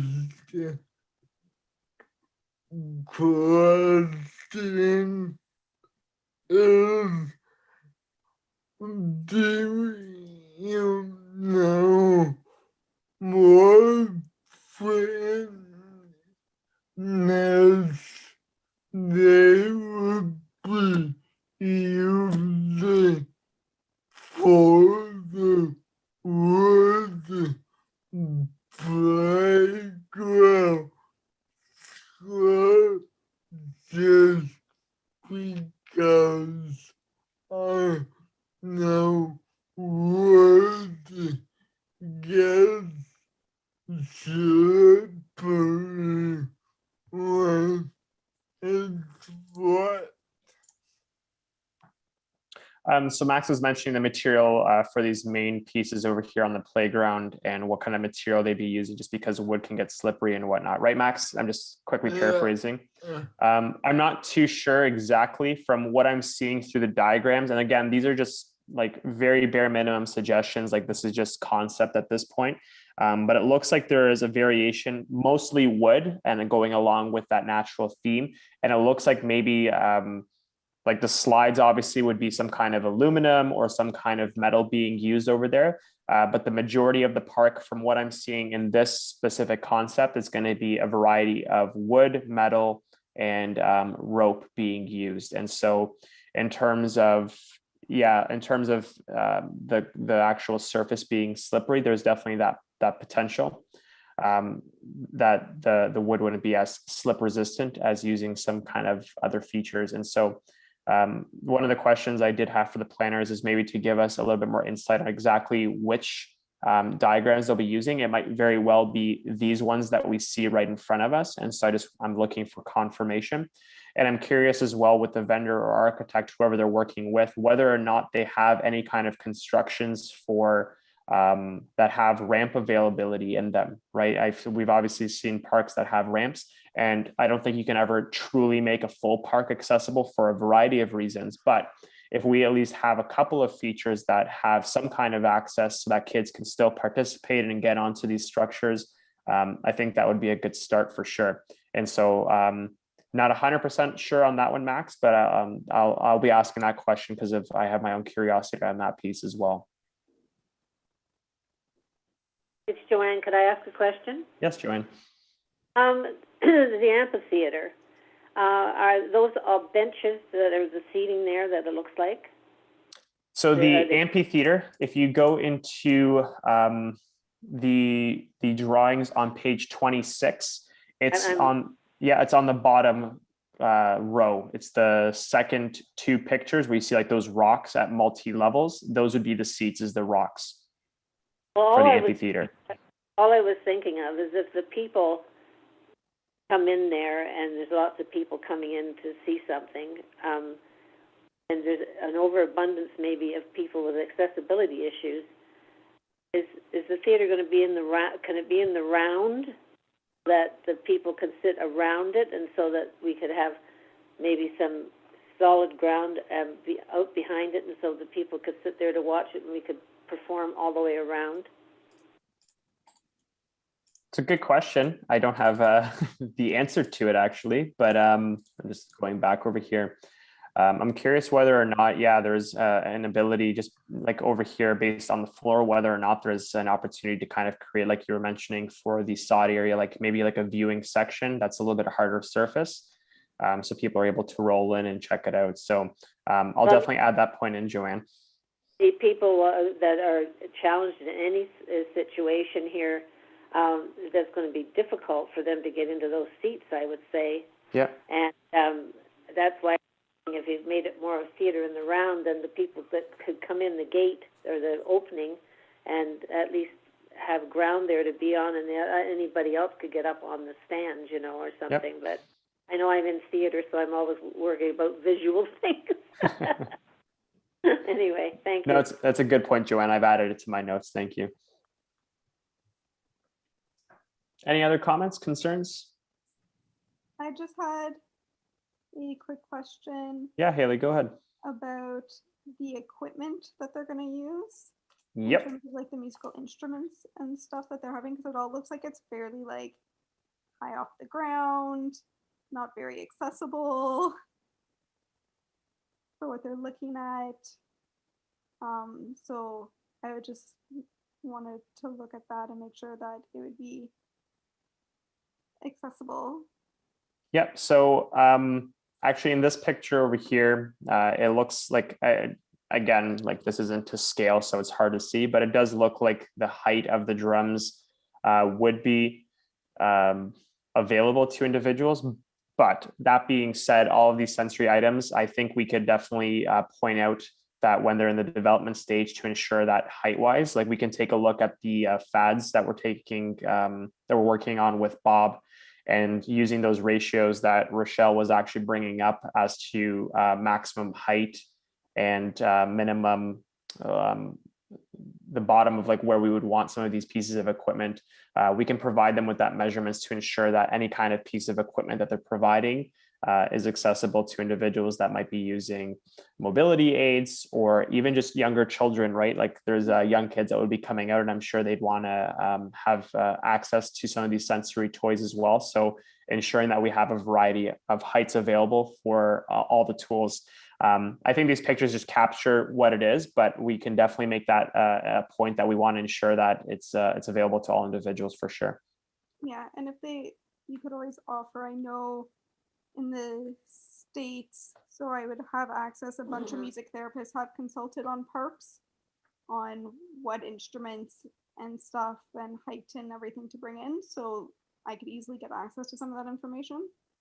Yeah, that would be great if you want to send it over to me, Haley. I have like a whole folder full of resources, but I like adding to it always. It's always good read. So definitely, if you want to send it over my way, I'll take a look at it. Those are great points. Thank you, Haley. Anyone else? It's Joanne. Can I just say that if I disappear, it's because my phone's acting up. No problem. Thanks, Joanne. It just started, so I'm sorry, but if I disappear, that's why, okay? That's fair. Thank you, Joanne. Okay, I'm not hearing, I'll ask one more time. Any other comments before we put the motion through? No? Okay, Rochelle, it's all yours. Great. Okay. Right. So if there's no further comments, I'll call the vote. All in favor? Aye. Opposed? All right, that carries. So, sorry? 6.1, did we miss 6.1, by the way? So Joanne, 6.1, Kim, neither Linda or I got any messages from the presenter. So yeah, we did skip over 6.1 just because they didn't attend. Okay, thank you. Okay, so we'll be moving on to 6.3 now. Memorandum from Accessibility Advisor regarding Accessibility Advisory Committee input and comments for site plan application OPA-2021-01 and ZBA-2021-01 submission number 1. And this is for 101 to 103 Mosley Street and 120 Metcalf Street. May I have a mover and a seconder to put the item on the floor for discussion? Matthew. Thanks, Matthew. And a second? Joanne. Thanks, Joanne. Matt, take it away.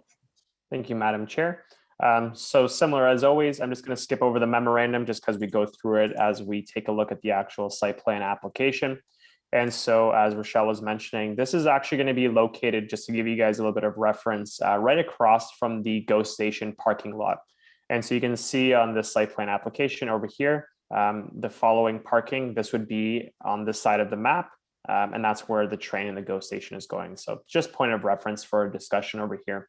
What you guys have in front of yourselves here is a variety of buildings. We have I think this was a 7-story complex off the top of my head. And then across from it, which is included in the site plan application over here on the west side, we have a couple of, not condominiums, but these are townhouse units that are being added into this shared complex. And so before I go through all of the points, I'll kind of lead you through, because there's a couple of pages and a couple of floors for this specific site plan application. So I just want to make sure that you guys have the full picture before we go through all of the full comments. And so taking a look at the main site plan application, the building is, you have a couple of dead zones over here. So right where my mouse is hovering, this site plan specifically doesn't show it, but this is where the playground would be shown. And they also have an outdoor amenity over here on the left side of it as well. Now, in terms of public entrances, there are 2 to enter into this storied building. Where my mouse is currently hovering, we have 2 public entry doors over here. And then again, located on the opposite side, we have another set of doors. Now on this, again, this one doesn't show it, but over here, we will also have a retail section that is connected over to the exterior path of travel on the specific roadway. And so I'm just going to lead through the other pictures so you guys can see exactly why my mouse is hovering in all these areas. And so to start off, we're going to start off in the parking zone. So this is P2. So this is the lowest ground level for parking. This location does not have any barrier-free parking. All of their barrier-free parking is on the highest level. So that will be on the next page. But on this one, I'll highlight that they do have 2 different elevator zones. You can see where my mouse is currently hovering. We have an elevator zone over here on the left side, and then again on the right side, pretty close together. And so this is again for P2, no barrier-free access on this zone. And then we have a couple of staircases located throughout the actual site plan. So you can see where my mouse is hovering over here on the right side. Towards the top, we have 2 different staircases, one towards the middle, and then one a little bit further over to the left side. And so switching over to P1, which would be the main entrance leading into this complex for parking, they do meet the barrier-free requirements in terms of how much parking. There's no visitor parking located at this site plan. So this is strictly just for residents, it looks like, from my understanding of the site plan. Now they have 3 barrier-free parking spots located over here, right next to the vestibules leading into the elevators, which is great. And then across the other side, we have 1 more barrier-free parking, again, located with its access aisle closest to the elevators. One of the points that I made is for the developer to potentially actually split these pieces of parking up. You can see currently they have 3 parking spots for this elevator and then only 1 over here. From the way I'm looking at it, I think it's because of where the posts are located for support in this garage, and it just made sense for them. But either way, one of my comments going to them is to either provide 2 at both of the elevators, or for them to keep it as is, where they have 3 barrier-free parking on the right elevator, and then just adding in 1 more barrier-free parking spot over here to the additional elevator on the left side. So I wanted to highlight that piece as well. No other pieces down here. Doesn't look like they have any storage. It's pretty much, again, just the staircases on the various sides over here in order to be able to access out of the P1 level. This is the actual ground level that you guys are taking a look at over here. And so like I mentioned, you can see over here on the right corner, we actually have the amenity for some kind of retail to be added in right next to the street access and the exterior path of travel outside. And so again, in terms of the main floor, there are no crazy amenities. And I'm going to just zoom in here a little bit just to make things a little bit easier for you guys to be able to see this. That might be a little bit too much. Does that look okay to you guys on your side? Yeah, okay, thumbs up, perfect. So you can see over here, we have the playground that I was mentioning. And so one of the comments, as we always make, is to ensure that when they're taking a look at the features of the playground, to just kind of send us a list of any of the sensory or items that they'd be adding in for the playground. They also have an outdoor area over here on the left side, almost like a little patio zone that they have available. They have seating available along the exterior path of travel. You can see it kind of goes around the entire area.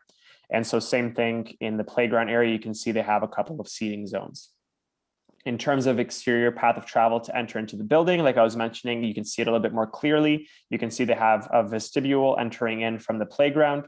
And then on the opposite side, on the east side, they have another vestibule that enters in from the exterior path of travel. So they have both entries from both streets over here in order to enter into the main lobby, where you would have access to the different elevator ports. So you can see there's one over here for the right side of the building, and then again on the left side of the building with plenty of space around them for any accommodations where people might need a little bit extra room to get into them.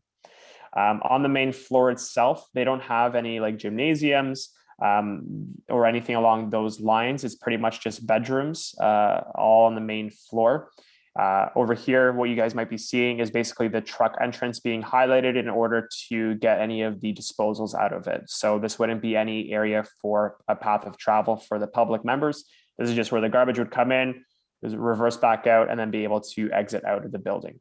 And then this location over here, you can see this is the ramp into what we were just looking at, which was P1 and P2 for the parking of the specific building. Moving along, you can see now we're basically going to be going up per level. I'm not going to go into crazy detail on this. All I wanted to highlight for you guys is pretty much all of the floors replicate one another in terms of rooms. They will vary in size because, as you can tell from the elevations, basically, they're going to have different roof levels or balcony levels. So they might not all look the same, but we basically have rooms across the board in this building. Nothing special in terms of amenities available. So I'm just going to kind of fly through these pieces. Again, level 3, pretty much all floors, room amongst the elevators that are available. Going up another floor. Again, pretty much same concept. You can see rooms are going across over here, view leading out into the different public spaces. Same size for the elevator rooms. Again, this is going on to the 6th level. And then here we are on the 7th level. And so you can see over here, basically just a mechanical room. They have a green rooftop space over here, outdoor amenities. And so I put in there as a piece to ensure that in case there's any outdoor eating areas, to obviously provide our accessible tables, which we comment on a regular basis. And that was it for that site plan application. I will go back over to the easiest one for us to make comments on, which is the ground floor. And then we can kind of start our discussion. And so just to kind of recapture the points that I'm currently sending over to the planners. I've mentioned when we were looking at the barrier-free parking for them to distribute it evenly amongst the two elevators. Automatic door openers are always a part of the Ontario Building Code, but for this one, because they're using the double doors, I've added in for the vestibules to consider using sliding door operators rather than just push door operators in this specific one.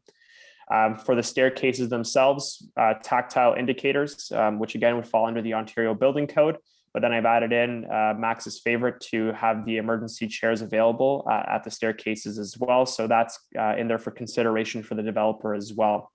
And then lastly, for the actual parks that we were talking about previously, for them to include sensory play items, and obviously to give consideration for the Accessibility Advisory Committee to take a look when they get to that point to speak about what kind of features would be added into the playground.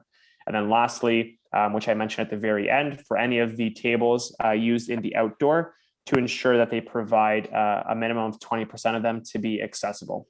And so after that long speech, I'll open up the floor over to the advisory committee to see if there's anything else that they'd like to add in for this specific site plan application. And if you want me to go through any of them, just tell me which one you want me to flip over to, that's fine.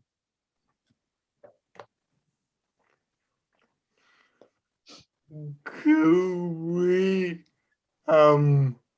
request your observations or any common use doors like the mail room or the garbage recycling?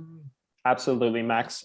So I always put in to ensure that they have automatic door operators for any of the public access locations. So that would include your mail rooms, access to disposal, any of the amenities that they might be adding into this building. So yes, absolutely, I'll make that comment for the planners.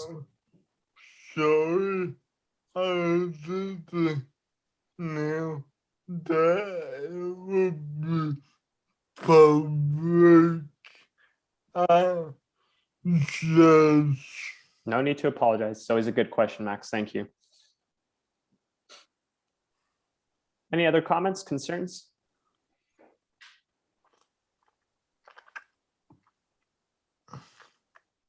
I'm starting to get the feeling I make your lives too easy, guys. I'm just going to start off with you guys having comments.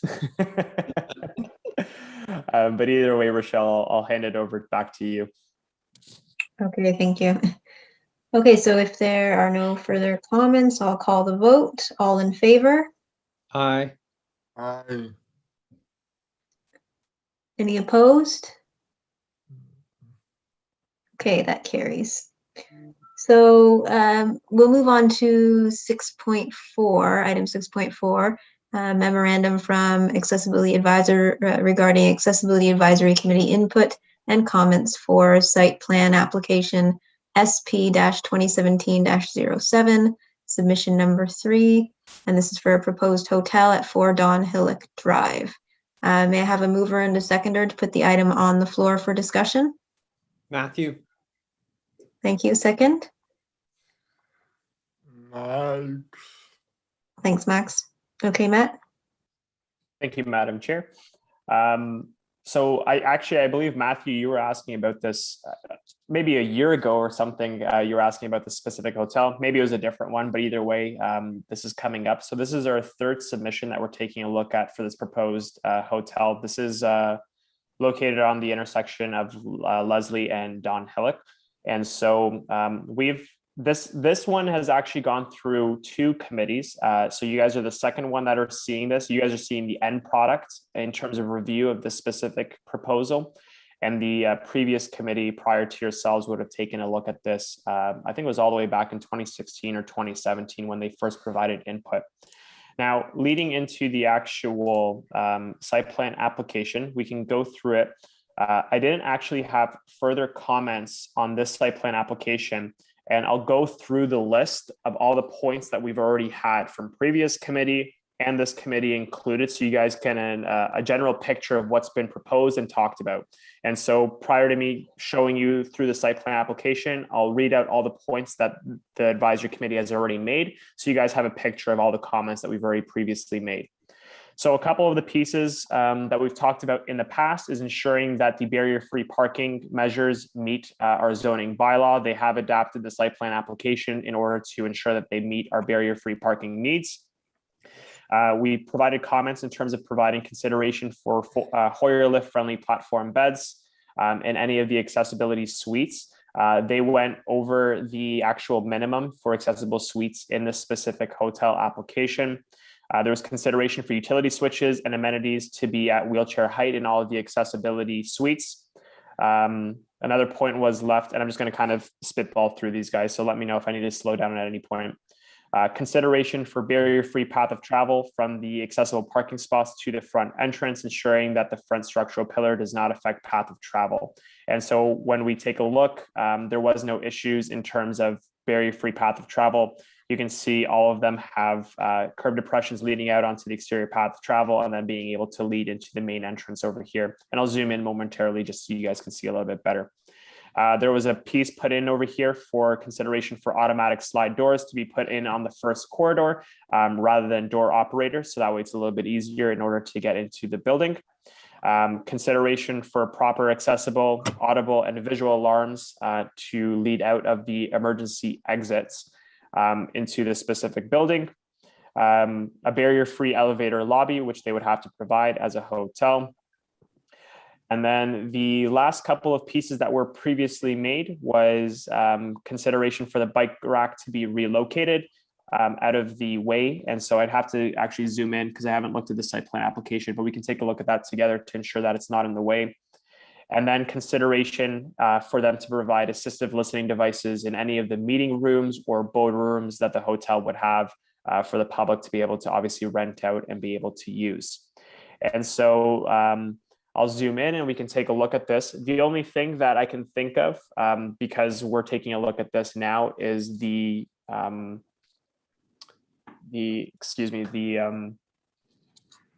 my God, I'm blanking here. The evacuation chairs that we can add into the staircases. That's the only point that the advisory committee in the past hasn't talked about. And it's one of the newer items that we've obviously been speaking to. So that's something we can go through as well. But like I said, before we kind of take a look at the comments, let me just kind of zoom in here so we can take a look together as a team as to what the site plan application is showing us. And so that should be zoomed in enough for everybody. So you can see over here that we have Leslie Street and this is Don Hillock. So just so you guys can orient yourselves with the actual street addresses. And so there is an exterior path of travel. One of the comments was made for them to be able to provide a ramp from the basement mechanical room. Now, this is in a public entrance, but they weren't able to accommodate that piece due to elevation purposes. But this would not be a public access location. So this isn't a great concern to me in my perspective of taking a look at this. Now, one of the issues you can see over here from the front entrance is they do have a staircase leading in, again, due to elevation to the front entrance from Leslie Street. But anything in terms of being in the parking lot or any individuals that are coming in, they do have the appropriate barrier-free access available over to them in order to enter into the main entrance over here. Now, from what I can see, it looks like they kept the bike rack over here on the exterior path of travel, and they did create enough room. You can see they've indicated the 1.5 meters space, so that way when people are coming out of their access routes, they are able to go around the bike rack itself, no problem, and then be able to enter into the building right over here at the main entrance. So personally, no issues in that sense. And then you can see the poles that they were speaking about in previous comments do not implicate or get in the way of anyone traveling through the center and towards the main entrance of this specific building. So I'm just going to zoom back out a little bit. And then we're going to head over. Just before I head it, any questions about what I just showed you guys over there for this page? Or are you okay with me moving along? No comments? Okay. My phone went off. I missed most of it, but I'm back on again. Okay, thanks, Joanne. I'm just going to minimize you guys here so I can take a look over here. And so like I mentioned over here, we have obviously a couple of meeting rooms. We have a meeting room A, B, and C, where you can see that they have, we've already made the comments over here for assistive devices to be provided in terms of hearing and induction loops. They have a breakfast area. That's going to be obviously, and we've made the comments to ensure that they have public access location in order to be able to access all of these areas. But just wanted to highlight that they do have like a full breakfast area for people to be able to access. Along over here, they have the a barrier-free men's washroom and women's washroom indicated over here. And then they have a little food prep kitchen located over here as well. And so again, another universal washroom. So they have a men's washroom with accessible stalls and a women's washroom with accessible stalls. They also have the universal washroom over here on this floor as well. And then just kind of leading out to the other side over here, you can see that they have some storage areas. And it looks like they have like a couple of king suites and whatnot. So the amenities that are available to everyone in the main lobby area are on the right side that we've just kind of gone through over here. Leading on to the next page, you can see that they have a swimming area. They have indicated a Hoyer lift over here for people to be able to access the pool. It doesn't look like it's long enough to be able to provide a ramp before taking over a full lane over here, just because the elevation would probably be pretty steep for a pool over here. But there is public access through a Hoyer lift in order to be able to enter into the pool. Fitness area over here. One of the things we could consider is some kind of accessible equipment. I haven't seen the best. This is a comment I kind of usually stray away from just because I haven't seen amazing accessible equipment out there. But it's definitely something we could request for and see whether or not they're considering that piece. But this is a public access location, so door operators would be available for individuals to come in. On this floor, again, you can see that they have a universal washroom available. And then lastly, they have the laundry room. And this is where we were talking about previously, where they have the electrical room, mechanical room with the staircase leading back outside. From there, it's basically just rooms as it is a hotel. And so you can see that they have the basic elevator lobby located over here and plenty of room for people to be able to access and get in and out. And then they have their suites available. And so on this, you can see they've indicated which suites have accessibility features over here, indicated with the accessibility circles on particular rooms. And so I think they did a pretty good job of spreading out the rooms amongst the different floors. And so you can see we're flipping over to another floor area over here. Same story, they have a couple of accessible rooms available for individuals on the floor. And so I'm just going to kind of continue on. And then you can see that was the last one that I have in terms of visuals for you guys to take a look at. And floor is open for comments on this guy.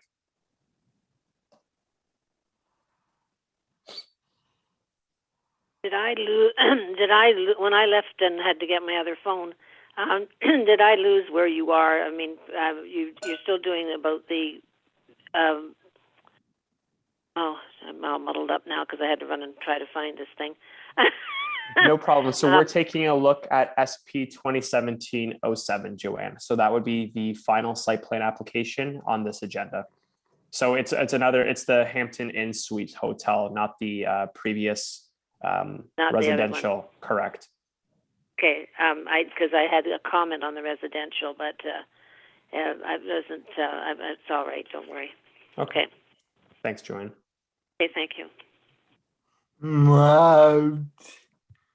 It's any very free path of travel from the sidewalk to the building. Let's take a look here.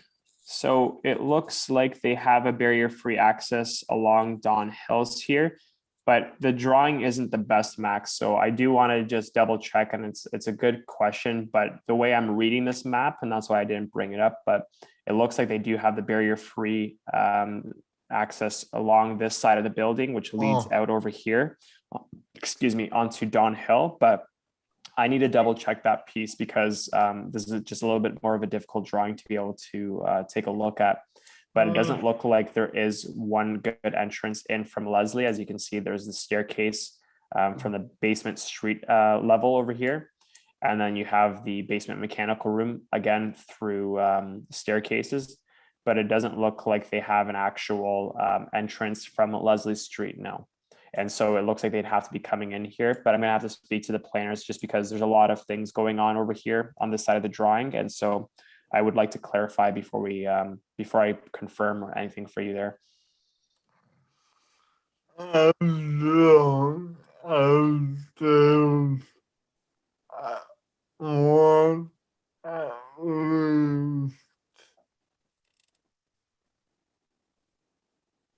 What was that, Max? Was there a question in there? Sorry. No. Okay.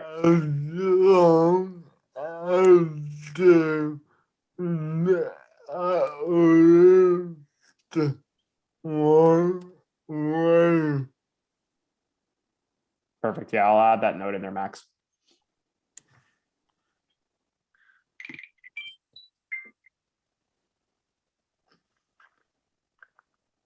Okay, I'm not hearing any other questions.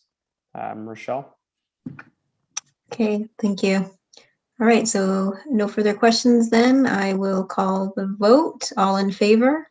Aye. Any opposed?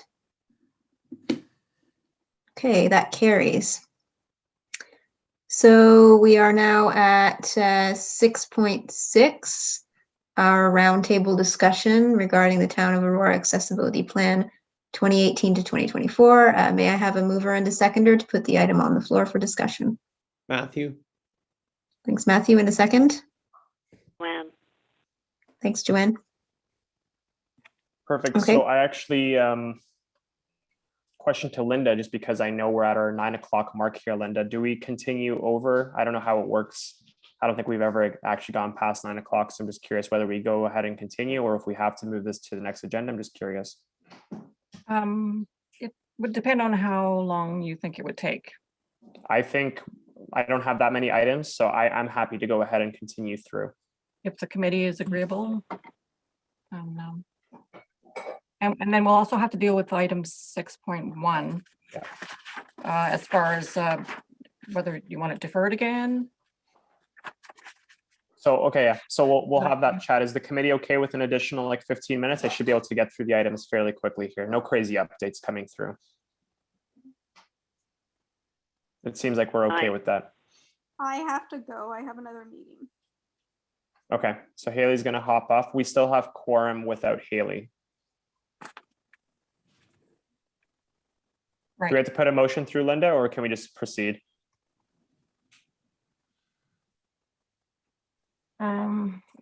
We can proceed. Okay, perfect. So, Rochelle, did you already put the motion through? Sorry. Yes, I did. Okay, perfect. Thank you. And so in terms of the roundtable discussion, in terms of our capital and operating projects, no new updates. Obviously, we took a look at the facility accessibility design standards today with Bob, which was fantastic. Just wanted to highlight great questions from all of you. That was, I'm very happy with the questions that came through.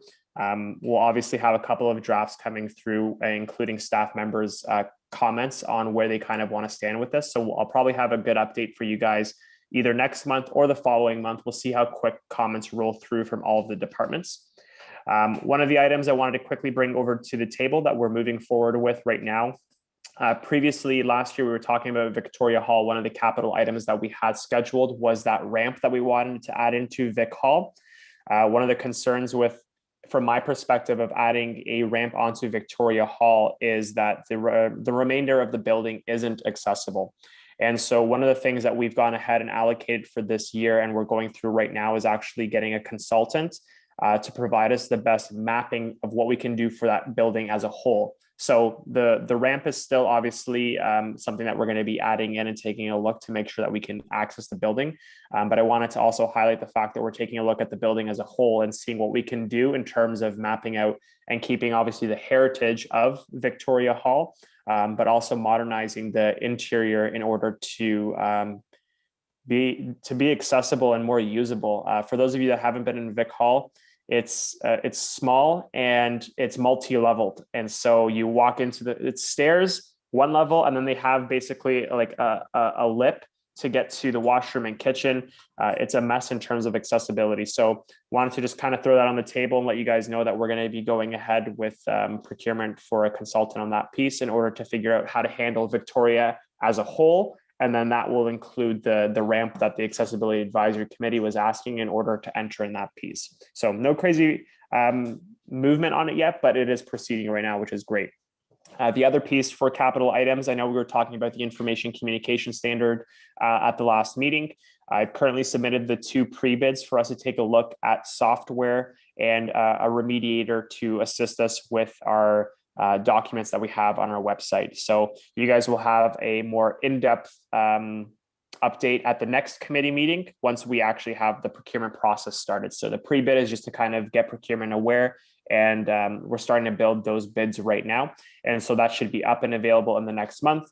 And so that's obviously good news for the information and communication standard, with assisting us to meet our compliance for that particular standard. The last piece I wanted to bring up very quickly, and we'll talk about obviously the Aurora Senior Center, and this might be something that we talk in more depth at the next meeting, but from the video tour that I provided for you guys, the biggest feedback I received from speaking to staff members that deal with the seniors that come into that center specifically is for us to take a look at that west exit leading out onto the bocce courts. The video didn't provide a great view of the bocce courts, obviously because of the snow, and maybe I go around and give you guys a better view once everything melts in that specific area. But there is a request for us to put in a ramp leading out of that door. It's a very high activity area, so I'm in full support of us taking a look at that. And I've been working with the operations team to have a vendor give us a quote on that specific area. So we'd be adding in a door operator and a ramp to lead out of the west side of that building in order to ensure that it's accessible. And not only for activities, but just as emergency exits. So in the video, I'm sure you guys would have seen there was a wood shop and a couple of program rooms, with that being the best route out of that building.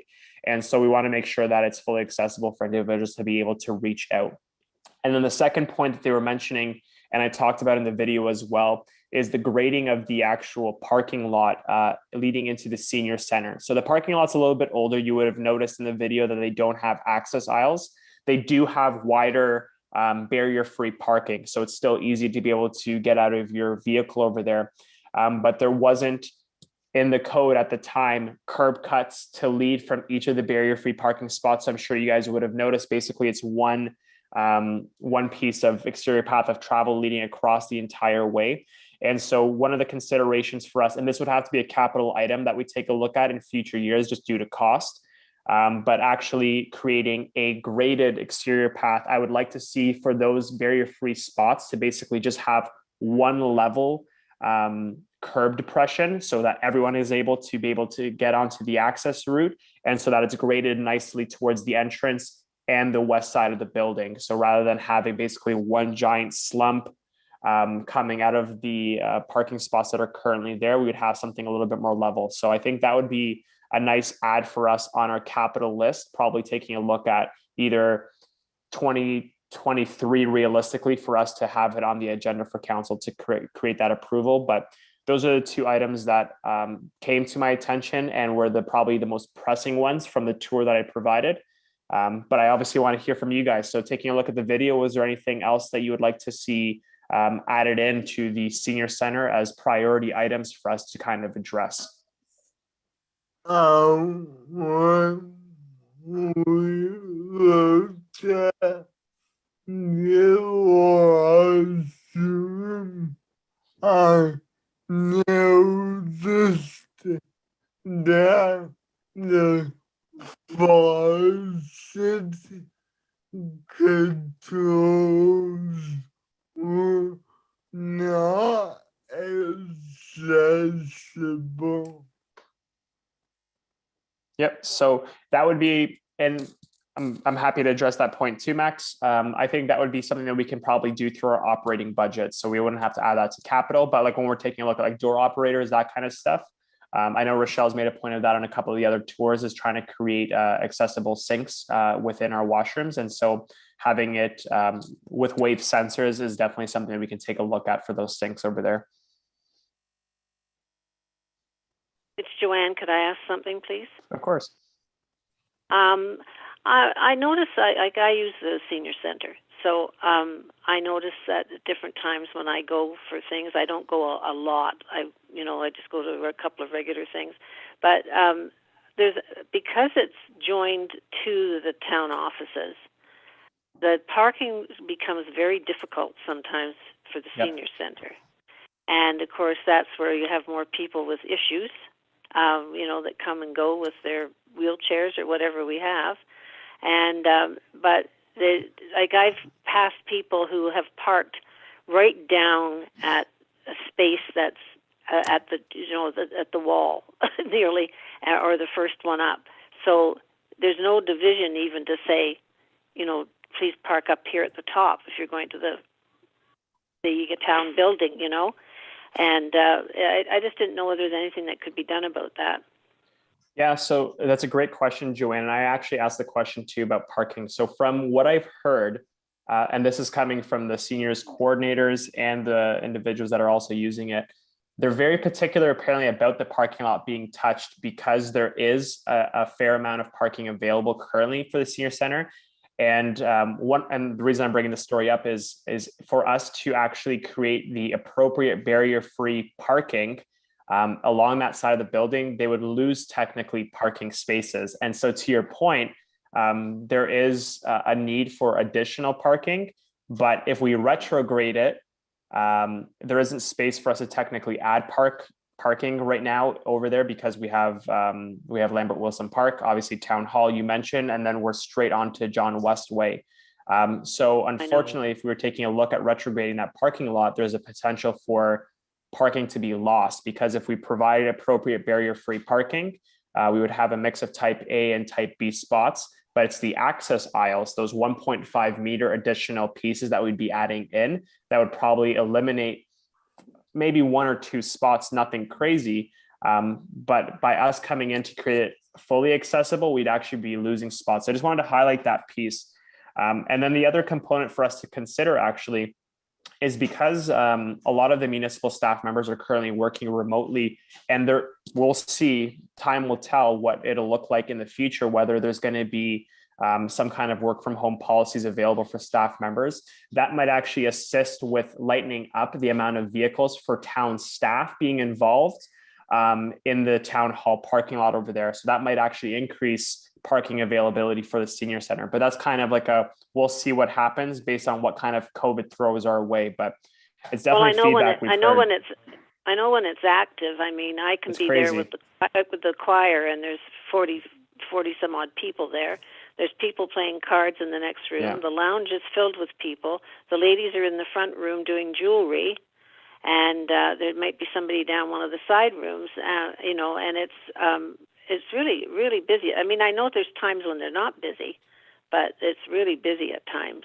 And, yeah, it definitely is. And it's definitely, I agree, it's definitely a problem we have for both ends, staff members working at town hall or visiting. Even if you didn't change the lot, but you put a couple of signs up maybe saying town parking this side or something like that, just to sort of try to maybe ask some people to park up closer. They just seem to go, oh, there's a spot, I'll take it, Yeah, we can take a designated parking, I guess is what you're looking at. I think it has been talked sort of, about. Yeah. Yeah, just a sign might do it. I don't know. Just might help. Anyway. We have to have the conversation with our bylaw team about that one. I think it's in my head. I think that it has been discussed, but I'm curious to see what the discussions have been. I'm sure it's even gone through council in previous times, but yeah, definitely a sensitive topic, and I will ask that question, Joanne, because I'm curious too. Okay, thanks. You're welcome. If we're looking at like that general area around the senior center, can we look at the section along the senior center near on John Westway? I know that section of road has there's a lot of seniors that like to walk up and down that section. And one of the things that's a problem is the students come out of the high school and the sidewalk is a standard width and they could use a wider one in that area. So yeah, I can add that point in there. Yeah, that's a good point, Matthew.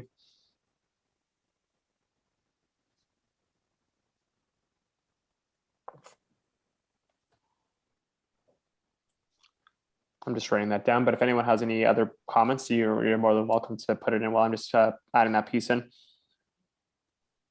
I actually had a question, Matt, and it's just a minor issue that popped into my head as I was watching the tour. It had to do with the door operators, and I know you said you're going to be on that to sort of get some more door operators on a number of those doors. They suck. But yeah, but is there any kind of, I don't know, stipulation that says that they can't be obstructed by kind of objects? Because I don't know, I noticed that in particular the main door operator on the inside had a big recycling bin right in front of it, and I've encountered this on so many occasions that I feel like it's something that really needs to be attended to. And I know there's probably nothing you can do in terms of like a rule or but I mean, I feel like it's something that needs to be at least told to people, because so often I go, okay, that's great. Wow, look, there's a button there, but I can't reach it because Yep.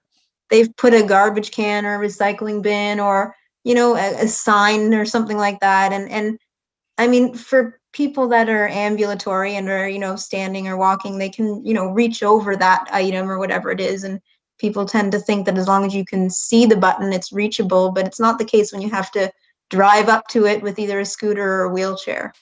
100%. It's a great point, Rochelle. I've actually had the conversation with a couple of the facilities. Prior to COVID, anytime I would just kind of visit, I encountered that too, where people would just move. And it's not malicious by any means. People just accidentally just move the can over. They don't even think about it, right? To the point where like some people can reach around it, but some can't. And so it's 100% an education piece. And so I think in that, like in this case for the senior center, everything was just all over the place because it's just closed down at the moment. But it's 100% an education piece. And so one of the things I'd like to, if my workload allows it, is start to kind of create educational campaigns. So we've talked about it through social media platform and stuff, in order to those little things to kind of just have people at least thinking about it. But from a staff perspective, I've sent out emails to the operations teams in the past, identifying that, because they'll change the garbage. And it's not even our staff, even sometimes the cleaners that come in through our facilities during the night shifts will come in, change the cans, push them back over the side, and not even think about it, right? So you're right. There isn't like a hard set rule on it, but there is just the maintenance aspect of it, right? Like we have to maintain our exterior paths of travel and our availability to reach those tools. So it's an education piece. And as we all catch those kind of things, always email me, and I'm more than happy to continue to speak to the staff members and educate them on those pieces. But I have run into that in the past as well, and I have had to reach out to people to ensure that they're not doing that. SARC was alpha for it. And again, it wasn't staff members, it was just kids coming in, moving the cans left, right, and center, and they ended up putting them sometimes in front of those buttons. But I think it's going to be an ongoing challenge for us as staff members and as a committee for sure. Well, Thank I think you. it's Joanne again. I think that's a really good point.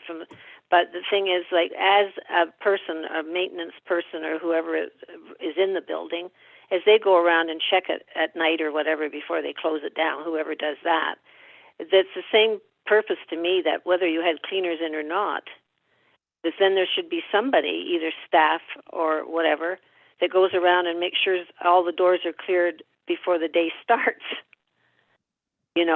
That to me is imperative, especially in that type of a building. I mean, somebody else might not do it in another building, but when we have a seniors building that tries to meet the criteria of everyone, I think that's something that should be considered. That is, as they do close down and make sure the doors are locked, then they have to, when they open up, make sure they're clear. Yeah, one of the points I added in actually while you were speaking there, Joanne, made me think. We used to do like when I used to work in my aquatic days, we used to have a checklist for opening and closing. And I'm just curious to ask whether or not our operations staff as full-time members do that. But that would be something that you could easily add in, obviously do like a circulation of the facility as a whole and just kind of double check those like little things. So I'll inquire about that, because that would be something easy that they can add in whenever they're opening and closing the facilities, just to go around and check and just move those things. It's not a hard thing to do. And I'm sure they already walk around the buildings to make sure no one's in them prior to them locking it up, I would assume, right? Mm-hmm. So yeah, that could be something easy. When they open them up, they should make sure that everything's okay as well. Yep. So I've added that in. It's a good point. uh, um, are there any induction loops in this facility? Is there what, Max, in the facility? I didn't catch the one piece. Induction loops? Yeah, so from what I remember, I believe the main hall over there, and I'd have to go back to look at like all the different pieces of equipment, but I'm 90% sure that we do have the induction loop for the main room over there, but I'm not going to say 100%. I have to go back and check, but that is a good point. Again, I'm pretty certain that we do have the induction loop over there, but I'll double check for you. It's a good question.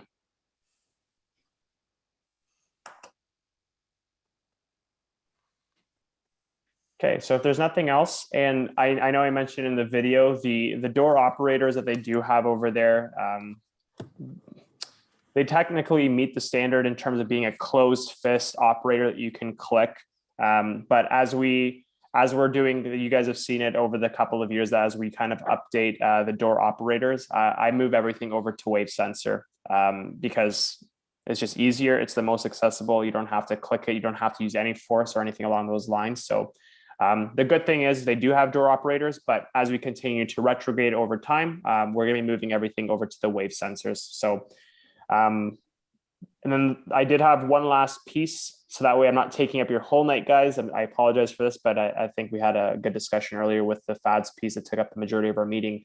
The last piece that we're adding in is just this special events team was reaching out about community recognition awards. And so I'm going to end it at that. I'm going to send you guys an email about it tomorrow. Just consider submitting a couple of applications in for the community recognition awards for the town of Aurora. And I'll include all the detailed information about that in the email, but I won't take up any more of your time for tonight. And so, yeah, back over to you, Rochelle. Perfect. Thank you. Okay, so if no one has any further comments on that, I will call the vote. All in favor? Aye. Thank you. Any opposed? All right, that carries. Item 7, we have no informational items for today. And so lastly, we are at the adjournment point of the evening. Right. May I have a motion? Rochelle, I think Linda's going to want us to address 6.1 or something, right, Linda? Yes, please. Oh, okay. Yes, Yeah. sorry, I forgot that. So perhaps it could be deferred to a future meeting. If so. Okay. Yeah, sure. So can I get a motion for deferment? Is that the way it goes? A motion to, is that okay with Matt? Do you agree that we would defer this item? I'm okay with deferring it. I'm curious to see what happened this time. I think it's been 2 meetings in a row, so we'll find out. Yeah, but let's go ahead and put that motion through. So to defer the meeting to a future, rather to defer that item to a future meeting. Correct. Yeah. Okay. So can I get a motion to defer that item to a future meeting? Matthew. Joanne will make the motion. Okay, thanks. I heard Matthew first there, I think, and then can I get a second? Joanne was just saying yes. Perfect. Thanks, Joanne. Okay, so now I guess we are ready to adjourn. Sorry, vote on that, please. Oh, I'm sorry. I apologize. Can I get a vote on that, please? All in favor? Aye. Aye. Perfect. Any opposed? All right, that carries. Now it's time to adjourn. May I have a motion to adjourn? Max. Thanks, Max. And a second? Matthew. Thanks, Matthew. All in favor? Aye. Aye. Any opposed? All right, that carries. Perfect. Well, great meeting, guys. Great content that came through today, and so we'll obviously be in touch, and I'll see all of you guys next month. Bye, Matt. Have a Bye, great guys. night, guys. Bye, everyone. Aye.